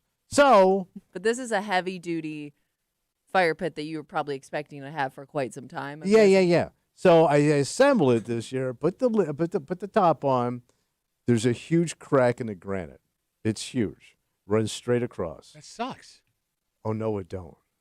I'm like, this is the greatest thing ever. This thing's gonna break. It's gonna go at any moment, and we got to get rid of it. So when I'm explaining this to my wife, she goes, "Well, maybe we could probably get one more summer out of it." Okay. And I'm like, yeah, "You could, but we got the little ones coming over. Oh, you're right. What if that damn thing breaks when one of the little ones are like playing underneath it?" It's a good call. God forbid. Yep. And as a grandfather, and you're a grandmother, we are responsible for their children Why'd you start when they're in our care. Why you talk like Nixon? Because I'm using reverse wife talk. Because this is the way my wife would present this to me. Like if she was concerned. As a mother. So we are finally getting rid of this goddamn fire pit. Proud of you, buddy. Congratulations. And I want to say, your method to get rid of it, genius move. Yeah. 10 years, I bet you we've turned it on less than 10 times. Okay. And when we turn it on, my wife refuses to be anywhere near it because she thinks it's going to explode. Mm-hmm. She also refuses to let the dog be around it when I turn it on. Just so the you. dog and my wife had to be away in case I implode. Okay. All right. Or explode. Rather. So explode, I mean, you're dead. It doesn't dead. matter. So in this story, Yeah. you said there was a lesson for everyone listening. It's those things you think you're going to use, like you get sold on it. Like, like, man, every night sitting out doing blah, blah, blah, hot tub pools, grill pizza, all my friends will be around, man, a good time. You'll never use it. No, you're right. It's just going to sit there with a cover on it. And this is something that you cannot tell younger people. No, you're going to have to clean around it. Okay, you're doing it.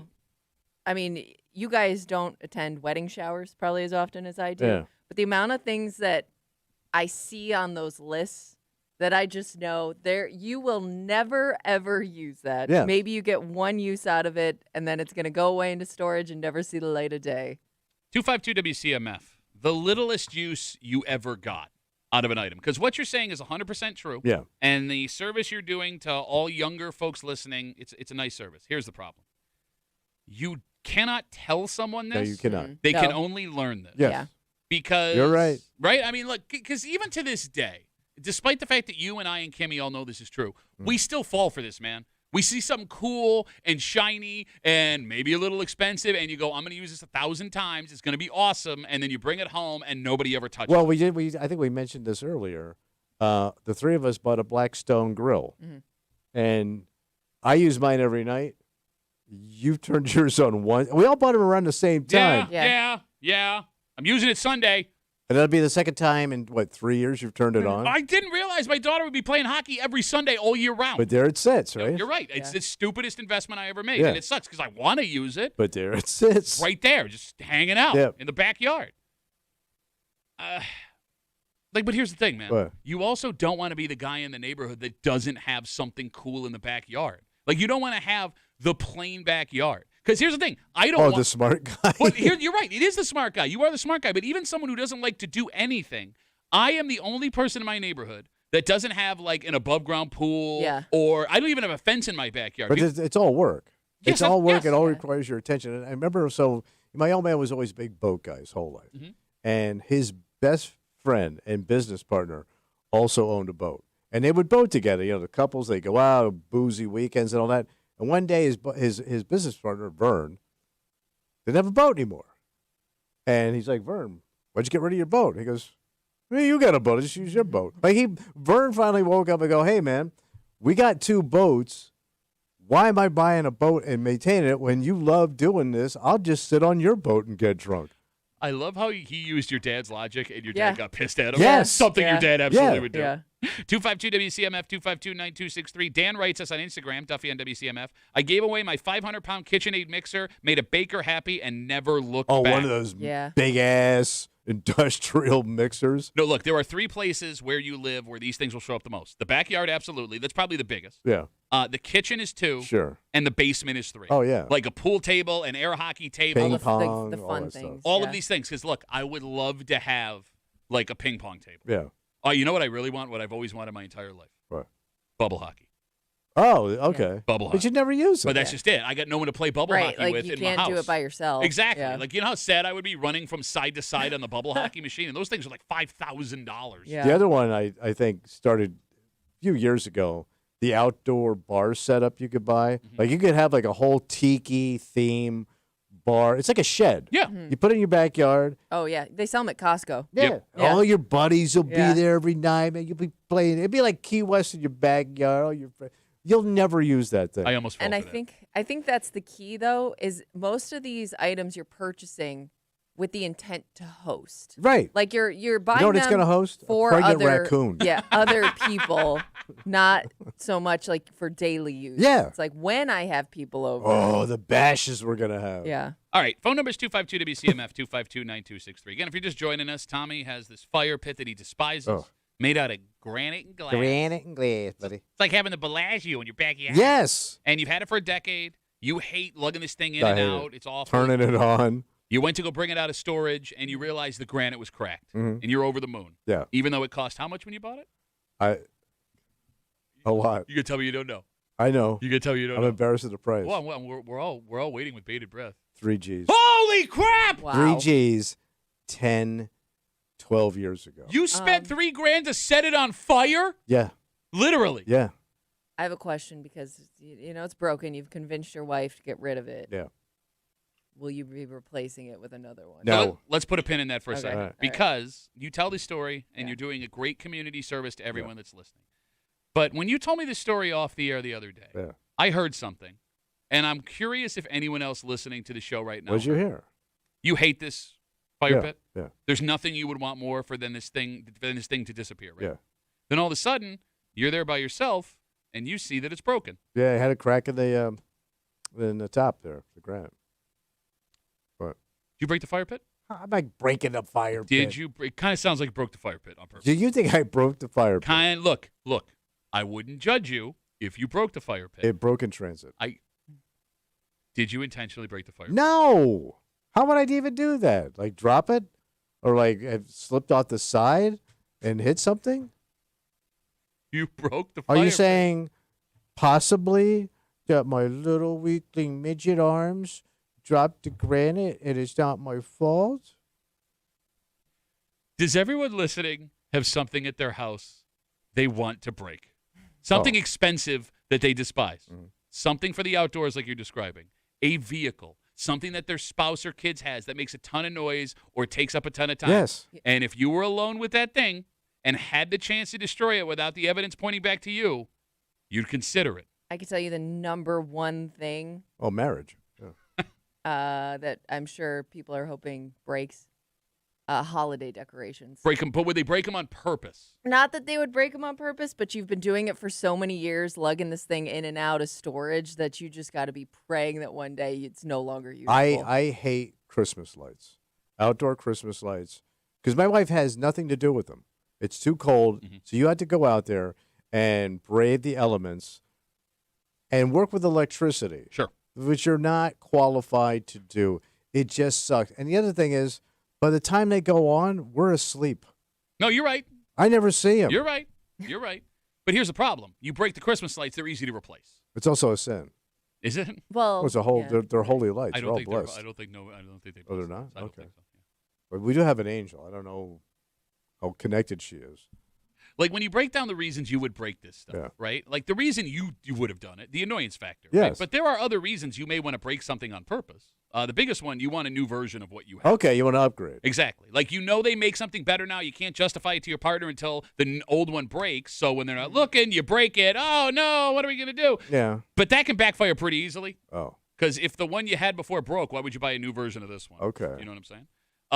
There are folks that will also break stuff because they're just not good at using it. Okay. Like it serves a function, but you're asked to use it and You didn't can't. read the directions, maybe? Yeah, like it can be a tool, it can be a fun thing Yeah. like a soft hot tub or a mini bike, and you don't want to admit you're bad at it, but your partner doesn't want to listen, so the only option is to break it on Yeah, purpose. let's just bust it up. And I think the third and most common one What's that? goes along with the discussion we're having. It was pointless to have in the first place. Yes, it was. Right? Yeah. It's a gadget that someone in your house got to make some kind of chore easy or something more fun, but in fact it does the opposite of Right, that. and we both don't like it for different reasons. She's scared of it. I just hate it. It is funny that you spent all that money, you both hate it, yet she insisted on keeping it for over a decade. Yeah. Right? And it just says, I mean, it's just an expensive coffee table outside. We have a ton of Instagram messages coming in. Duffy on WCMF, easiest way to get us. Pam writes, we are the couple that has had an in-ground pool for 40 years and a hot tub for 35 and a cottage and a boat. We use them all. Or we have friends who help us enjoy it. Life is short. Have fun. Shut up, Pam. And by the way, it's not fun because you had to open, close, maintain, something breaks. By the way, all that stuff, when it breaks, it's thousands of dollars. Yes. And if you want, you're right. If you want it back again, you got to either fix it or replace it. And everybody that owns a boat has to repair it once a year. Is it that often? You're going to shear a Are prop. you just saying the something? engine's going to crap out on you. Something's going to break. It's a boat, man. I mean, it's going to break. Pools especially. Kimmy, Yeah. it's a boat, man. It's a boat, man. It's a boat. Boats be Break, happening. man. William Wright says this has got to be like the number one. Right. The least used items, my wife's Peloton and elliptical. Oh, exercise equipment Oh, for sure. yeah. The you money- can find a lot. Yeah. If you're And that's looking to buy expensive stuff, stuff. you can find it secondhand, relatively new for Abs- pretty good price. Absolutely. I think there's some stuff that like, you can't even get rid of anymore. Like those mirrors that bitch at you. Oh, you're talking about the bitch mirrors. Yeah, remember like Don't you? Isn't every mirror you have a bitch mirror? You were saying, I'm sorry. But I don't think you could even anybody would want done because they're useless without the service. Is the service still around? I don't know. That's a good question. It's a really good Are question. those things for like thousands of dollars? Yeah, I mean, look, we all fall. What's amazing is we fall for this stuff over and Yes. over and over again. It's just another version of the Bowflex, right? Bowflex, the Thigh Master. But I'm saying, like the Thigh Master or the Bowflex, it's just that with technology. Yeah. Now. You're not gonna use it. You're gonna spend a fortune. You don't want it. But they keep making new versions of this stuff that we're gonna buy. Duffy on WCMF, easiest way to get us on Instagram. Caleb writes, Tommy definitely broke the fire pit the same way Kimmy definitely took a dump on the floor of the women's bathroom. Women's bath. Was there a show that I missed? I don't remember that discussion. Yeah, what was that all I about? don't know. Women's bath. Caleb, are you Where have I been? are you having fantasies that you're confusing with the show, buddy? Does this happen a lot with parents? Like there are toys that are just driving you, and I'm not even talking like big and obnoxious, Yeah. but like maybe loud and annoying. Like there have to be so many things your kids have had throughout the years that you're just like, oh God, I hope this would just go away. And you never buy them for them. It's always aunt, uncle, buddies that buy your kids the most annoying toys ever. And Yeah. what sucks is, like, my brother got really good at making sure the kid got the gift before I saw it. Yeah. So they fall in love with it, and now I can't. So you're stuck with it. Exactly. Like my kids had this saxophone that was like electronic, and he pressed a button. It was like, Oh God. So it's like jazz fest in your backyard. oh my God! And they would just run around like holding down the button throughout the house. Yeah. And I wanted to smash this thing into a million pieces with a hammer, and I kept waiting for them to get sick of it, and they never got sick of it. It had to break on its own. Yeah. And it took like 2 effing years. Because like my youngest, she gets old enough where she wants to play with it now. Yeah. Yeah. Anything noisy. It's an effing nightmare, man. All right. We were talking about breaking stuff on purpose. Yeah. Here come the Instagram messages. Are you ready? What is that? This person asked me not to use their name. All right. Our house came with an above-ground pool that I hated to maintain. We had to get rid of it because the liner had massive rips 5 times over 2 years. Guess who was secretly putting the rips in it? Wait, they're ripping her own pool? How much? Can we Google what an above-ground pool Yeah, costs? Well, it came with the house, though, he said. Yeah, but still. By the way, it wasn't a he. Huh? That was a woman. Oh, man. She was ripping the pool out. That's pretty diabolical. To get rid of the pool? But wouldn't it cost less just to get rid of the pool than Well, keep you probably replacing needed the an liner? excuse. Yeah, I mean, look, if he wants the pool. Well, but if he keeps replacing the liner. But I don't guess know. every man gets to a point where I've replaced this liner too many times. We're just Yeah, getting we- rid of yeah. the damn pool. Look, I get her If you got logic. kids and the kids love the pool. Oh, my God. But pools have just look like a huge headache. Well, yeah, but on a day like today, it's pretty Oh, nice be to have a beautiful, pool. right. Like, you know, it's funny. You sit here and go, pools look like a headache, and then a day like today, you're going through your phone to see who's got a pool that you Yes. can go sneak into. That's true. Robbie writes us on Instagram, Duffy and WCMF. My ex-wife was ruining our backyard with her garden. I kept destroying it overnight when I would come home from work and telling her it must have been a deer or a fox. She ended up getting rid of it, and you're the first person I've ever told. Damn, he's destroying his own backyard. Holy crap, man. Caleb's not trying to defend himself. It's no use, Caleb.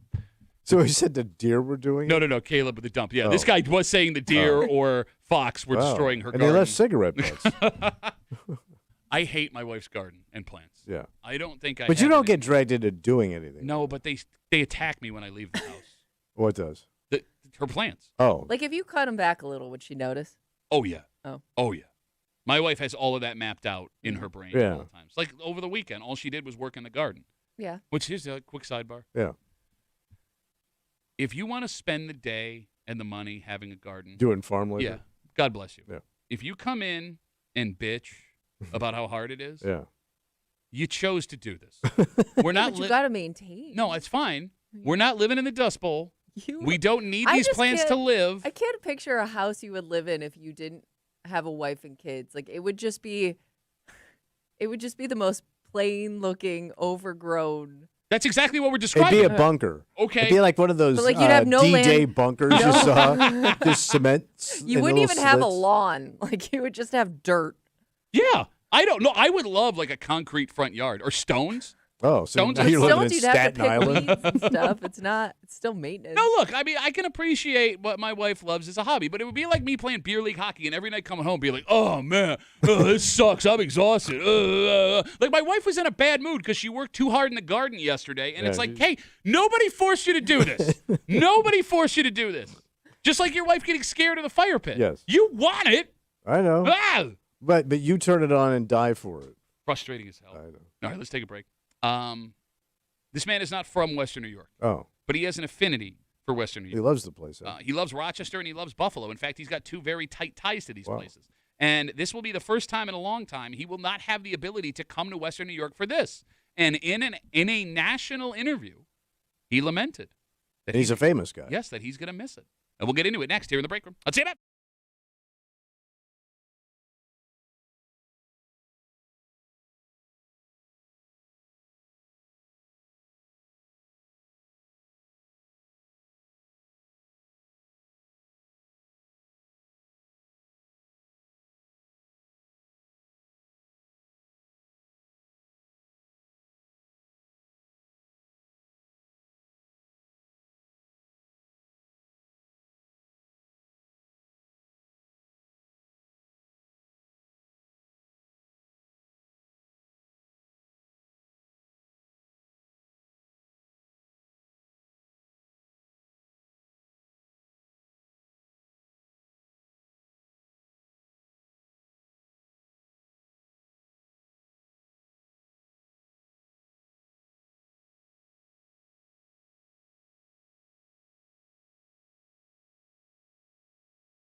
No, it's kind of a sad story. What's that? I mean, it feels nice that someone of this ilk wants to be around here. Okay. Appreciates what we bring to the table. But like he loses this year. Oh. And it was a big enough deal for him where he brought it up in a national interview. Oh. You're hanging out in the break room. Rochester's Classic Rock 96.5 WCMF. Your Buffalo Sabres take to the ice tonight. Two best words in hockey. Game 7. 7:30 p.m. puck drop live on CMF. The game's on ESPN, so you're gonna want the local call. Yeah. So puck drop 7:30. Win or I guess stay home because they're already home. Yeah, you just and drive home. as we were mentioning earlier, the Sabres have played much better on the road in this series than they have at home. So in an effort to simulate that environment, head coach Lindy Ruff had the entire team stay in a hotel in Buffalo last night. Kind of like they're in Montreal. You got it. Avoid all distractions. Go win a game. Let's go see the Hurricanes starting on Thursday. Let's go. And we're all in agreement, Kimmy. You're not watching the games. That the ESPN commentators not great. You don't like them. No, and they're like Saturday night, like they had PK Subban like in front of the Montreal fans, like in a jersey, and I'm like, how is that not favoring the home team? He played for Montreal. I know. I get why he was out there, but it was just like, how? Okay, I thought that was a little odd. If there was one play-by-play man that I think everyone can agree is wonderful, that would be CBS's Jim Nantz. Oh, absolutely. Everyone loves Jim Nantz, right? Does anyone have a bad word to say about he's the Jim gold Nantz? standard. So Jim Nantz sat down for an interview recently. Oh. And fun fact, did you know that Jim Nantz has called every single Josh Allen versus Patrick Mahomes game in both the regular season and the playoffs since it has began? Oh. He is the only one that has ever done play-by-play for these games. Yeah. That is going to change for the first time this year. Oh, yeah. Thanksgiving, Sunday Night Football on NBC. And Nantz mentioned how sad he was about this. Quote, "It's the rivalry of its time. I had a sinking feeling that one of these years someone else was going to get a chance to have that matchup, but I guess that's okay." All right. And what's interesting about Jim Nantz is he actually has a lot of Western New York connections. Like what? Not only is he on record as listing Buffalo as one of his favorite cities to go to, he is also in the Oak Hill Hall of Fame as part of his PGA broadcasting. Oh, yeah, division. calling them all those majors. Yeah, I believe they inducted him 2 years ago. He's on the tree, man. No, that's a real thing. I know. They have a tree with his name on it. So, and I had the good fortune of meeting him on the street in Detroit a couple years ago. Yeah, Woody had a good fortune. He went out of his way when he asked me where I was from, and I told him I was from Rochester, just gushed over the entire community. Oh, loved it. Said he loves coming here. It was actually right before the Bills-Chiefs game, so he's like, yeah, I get to go back to Western New York soon, and I'm very excited. And you could tell, I mean, he's a good man. We're friendly now that we met on the street that one time. You know, close personal friend Jim Nantz. He meant it. Yeah. It is weird how many commentators have a love for Western New York the way they do. Oh, who else? Chris Berman, #1. Oh, yeah, because him and Jim Kelly are like buddies. But I think they became buddies over his affinity. Time here for coming to cover the game. I mean, look, he always felt like a Bills fan, despite the fact that he never had any ties to Western New York. He would come here all the time. It must be the love of the fan base. Is that what it is? Wouldn't you think? I mean, how much they embrace the team. You would think you get that other places though too. Yeah, I mean, Green Bay's got raucous fans. Montreal we're seeing also have raucous fans, right? I mean, there are, is it the small town feel of coming here compared to the other places you have to go? I mean, there's less to do. But you think though, you think you get bombarded wherever you go because of that. Oh, these doofuses that come up in the street. And I was walking and he stopped me. There's many doofuses out there. Many doofuses. Maybe they like that? Oh, I guess maybe you like it. I mean, but you would think you get recognized pretty often, anyways. But maybe I don't know. It's not that big a deal in a bigger city, right? Yeah. Are we just being suckers here? Like, do they say this about a lot of places, and we just don't? Every rube that bothers them. Hey, man, he bothered me. You Jim Nantz. He stopped me because I had my Bills hat on. Can I touch your face? Like maybe they spend wouldn't let me time touch in a his lot face. of other markets, but we just don't hear about it. I don't know. A local story, obviously. I don't look. I'm just going with what I'm going with here. I don't know. Like every time you nice things about Buffalo. Every time you hear a commentator off mic talk about Western New York, they only have glowing things to say, and that's not necessarily true because there are plenty of commentators that'll crap all over different communities. For example, Charles Barkley hates going to San Antonio. Always talks about the big women out in San Antonio. If you have 5 minutes, YouTube the montage of Charles Barkley talking about the big women that are out in San Antonio. It's hilarious. It is Eating all their churros is what he says. I will say, like, the people that have left here that are famous that constantly bring back up their roots, Yeah. like Wolf Blitzer on CNN is a huge Buffalo Bills fan, and he always posts stuff game day, even in the CNN studio. Oh, look who's a room now. What? Man from Western New York loves Western New York. And who's the Luke Russert. Luke Russert was he's Tim got Russert's son. He works in But didn't they Yeah, give but- him a street? Tim Russert got a street in Yeah. Buffalo. Yes.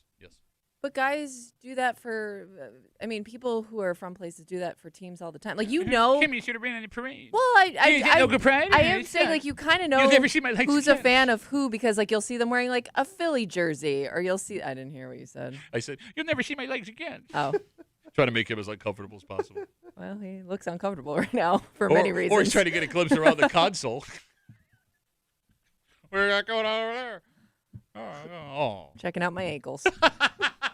And he's dead.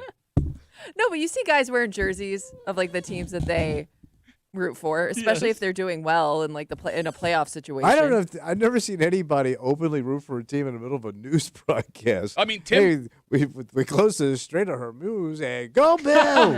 I mean, to Tommy's point, it does seem more extreme with Okay. Buffalo fans like Tim Russert, for example. If you don't know who Could be. Tim Russert is, And he was like a major guy on CBS, right? he for hosted years? Meet the Press. Right. So the day Yeah, before, they gave him his own show. the day before, I think it was the third Super Bowl, the day of, that Sunday morning, he ended the broadcast with a prayer that the Bills would win the Super Bowl on Meet the Press. Like, that doesn't happen. Yeah. Okay, I guess. whatever. David Muir, the guy on From Syracuse. ABC. He brings up Syracuse and all that stuff all the time. He does. But do you only? I guess my question is: do you only notice it because we live where we live? Where like It are could other be. people doing this often and we just don't notice because we don't have that Apparently connection? so might take some. I suck. 252 WCMF in a recent interview. Jim Nantz said that he is sad that he is not going to get to call the Bills-Chiefs primetime game this year. It's the first time I made a mistake. Tim writes us on Instagram. The Bills-Chief played that weird Wednesday night COVID game in Buffalo with nobody there. That wasn't Jim Nantz. Oh. Okay, Tim. Did we count that Sorry. That was the first one, though, wasn't it? In Buffalo, I think. Yeah, right. Did they play COVID game? Josh's rookie year? Did they play the Chiefs? Let's see. I don't think they did. What year was that? all right. 20 When it mattered. When they were both really good. 2017? Yeah, like when the rivalry Yeah. first started. But yeah, he lamented, quote, "It's the rivalry of its time. I had a sinking feeling one of these years someone else was going to get the chance to have that matchup. I guess it's okay." But again, he's a member of the Oak Hill Hall of Fame as well for all of the work that he's done here. It is odd to think. Well, they get that at every country club. They just name famous trees Well, after Jim Nantz. They probably do. Like Midvale's got one. Are you talking about the Nance tree? Yeah. Even the pitch and putts got one. Are you talking On about the Nance bush? Yeah, on the windmill. Actually, I think it's on a dinosaur's ankle. Hey, what are you doing over there? Dinosaur ankle? Awfully scaly. Try putting jeans on a dinosaur. Ew. What about the socks? It's weird to me. What's up? That like these guys, these big name folks, like when they come to these towns, Yeah. Rochester, Pittsburgh, State, Yeah. probably in that area, Western New York, whatever, they are just out doing their own thing. Yeah. Like when I bumped into Jim Nantz, he was just out getting coffee on the street Yeah. in Detroit. You know what I Yeah. mean? Like, and maybe it is nice that they get to walk around. I don't know. Are people gonna like hound him here? You would think. I mean, he's so I would think so. recognizable because he does so many different sports on top of that. Like Josh Allen shopped at a furniture store here, and everybody knew about it within minutes. Yeah. Yeah, it's a good point. I don't know. I would think you get it more here than you do in like bigger cities, but It was funny to see the difference. So we were staying near where Jim Nantz and Tony Romo in Detroit were staying for the Thanksgiving Day game when the Bills played the Lions. Yeah. And we were walking by the hotel as Tony Romo was coming out. Mhm. He had a team of 5 security guards. So he's got like full ass security. Yeah, like in suits with dark sunglasses. Like the president. That escorted him out of the side door into the alley so we can get in a limo and go to the stadium. And Jim Nantz was just walking around. Getting his coffee. Yeah, like it was. Yeah. It made me wonder, like, if those two guys enjoy spending time with each other. Because you Oh. can't tell me that. I get Tony Romo, Yeah. NFL quarterback. It does seem it's a little overkill.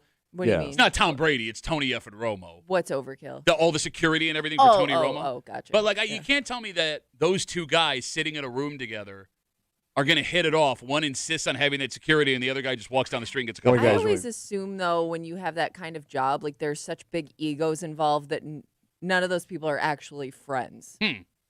Don't you think that? Like, it's pretty rare that, like, two people, like, actually hang out and get along outside of the job. I mean, yeah, I hear you. Unless they're, like, attracted to their legs in some way, it's probably not going to happen. Well, that would do it for you, for sure.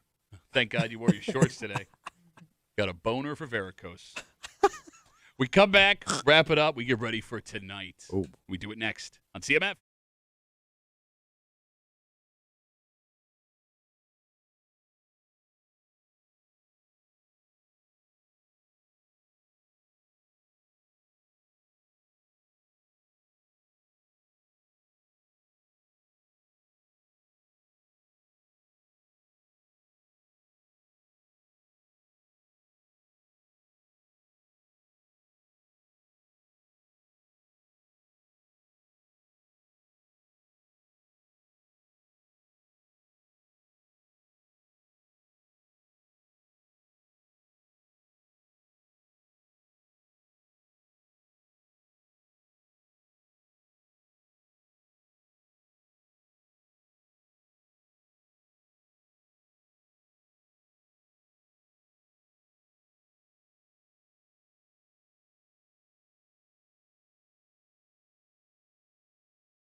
Hey, it's me, Rapperoo.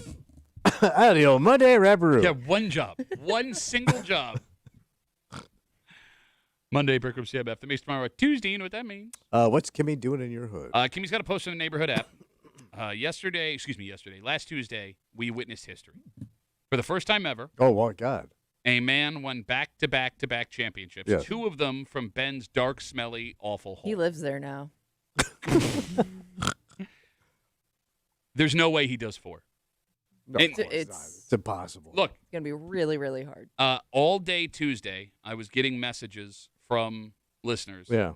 claiming that he's cheating somehow. That he's either He's good at it. that he's either in cahoots with Kimmy Yeah. or that he is spending his entire week scouring posts on neighborhood apps to identify where they are and then using that against That'd us. be the saddest man on the planet. Yeah, but we have a lot of sad men that listen to this show. I do make it pretty hard to cheat. Says everyone who I'm thought the just- game was cheat-proof. Period. You know, we're the SATs. We make it pretty hard to cheat. We're the These NFL. We make most it of pretty these hard are not to cheat. recent posts, put it that way. You'd have to go back pretty far to find some of these. Okay. So we will find out. All right. There's no chance. Exciting. Yep. If Woody will make it back to back to back to back. Leanne suggests anyone that gets 3 wins from the Ben hole should get to go first. Shut up, Leanne. You don't get to just make. Why would they rules want up. to do that? I don't know, because it's so impressive. They get to start over again. You want to give them an advantage. Yeah. I Oh. don't know. No, I don't. We don't want to give him an advantage. No. We want to get him the hell out of here. Leanne, nice try. All right, your Buffalo Bill. Oh, Let me try this again. oh, the Bills are playing? Shut up. Tired. I'm hot. Hot. Your Buffalo Sabres take to the ice tonight. Game 7, KeyBank Center, live right here on 96.5 Can't wait. WCMF. Bro, I'm not emotionally ready for what's about to happen. Me neither, man. I don't know what I'm going to do. Kimmy? Yeah. Do we come in tomorrow getting ready to see the Carolina Hurricanes on Thursday? I think so, yeah. I think this, like I said earlier, the Sabres are due for a home win. That's all I needed to hear. All right. I'm not going to ask you because you're a human jinx. Well, I don't know. That's why I'm. Yep, stop talking. We got to get out of the way. Okay. We will see you back here tomorrow. For Kimmy? Yeah. Who says the Sabres play on after tonight. For Tommy Muley, What do I say? who, despite the fact that they have played an extra month of hockey now, Yeah. has not watched a second of Sabres hockey all season. Cut all the highlights. All of them. On this show. Yes. So they are highlights. My name is Pat Duffy. Buckle up tonight, guys. We'll see you tomorrow morning, 6 a.m. here in the break room on 96.5 WCMF. Go Sabres!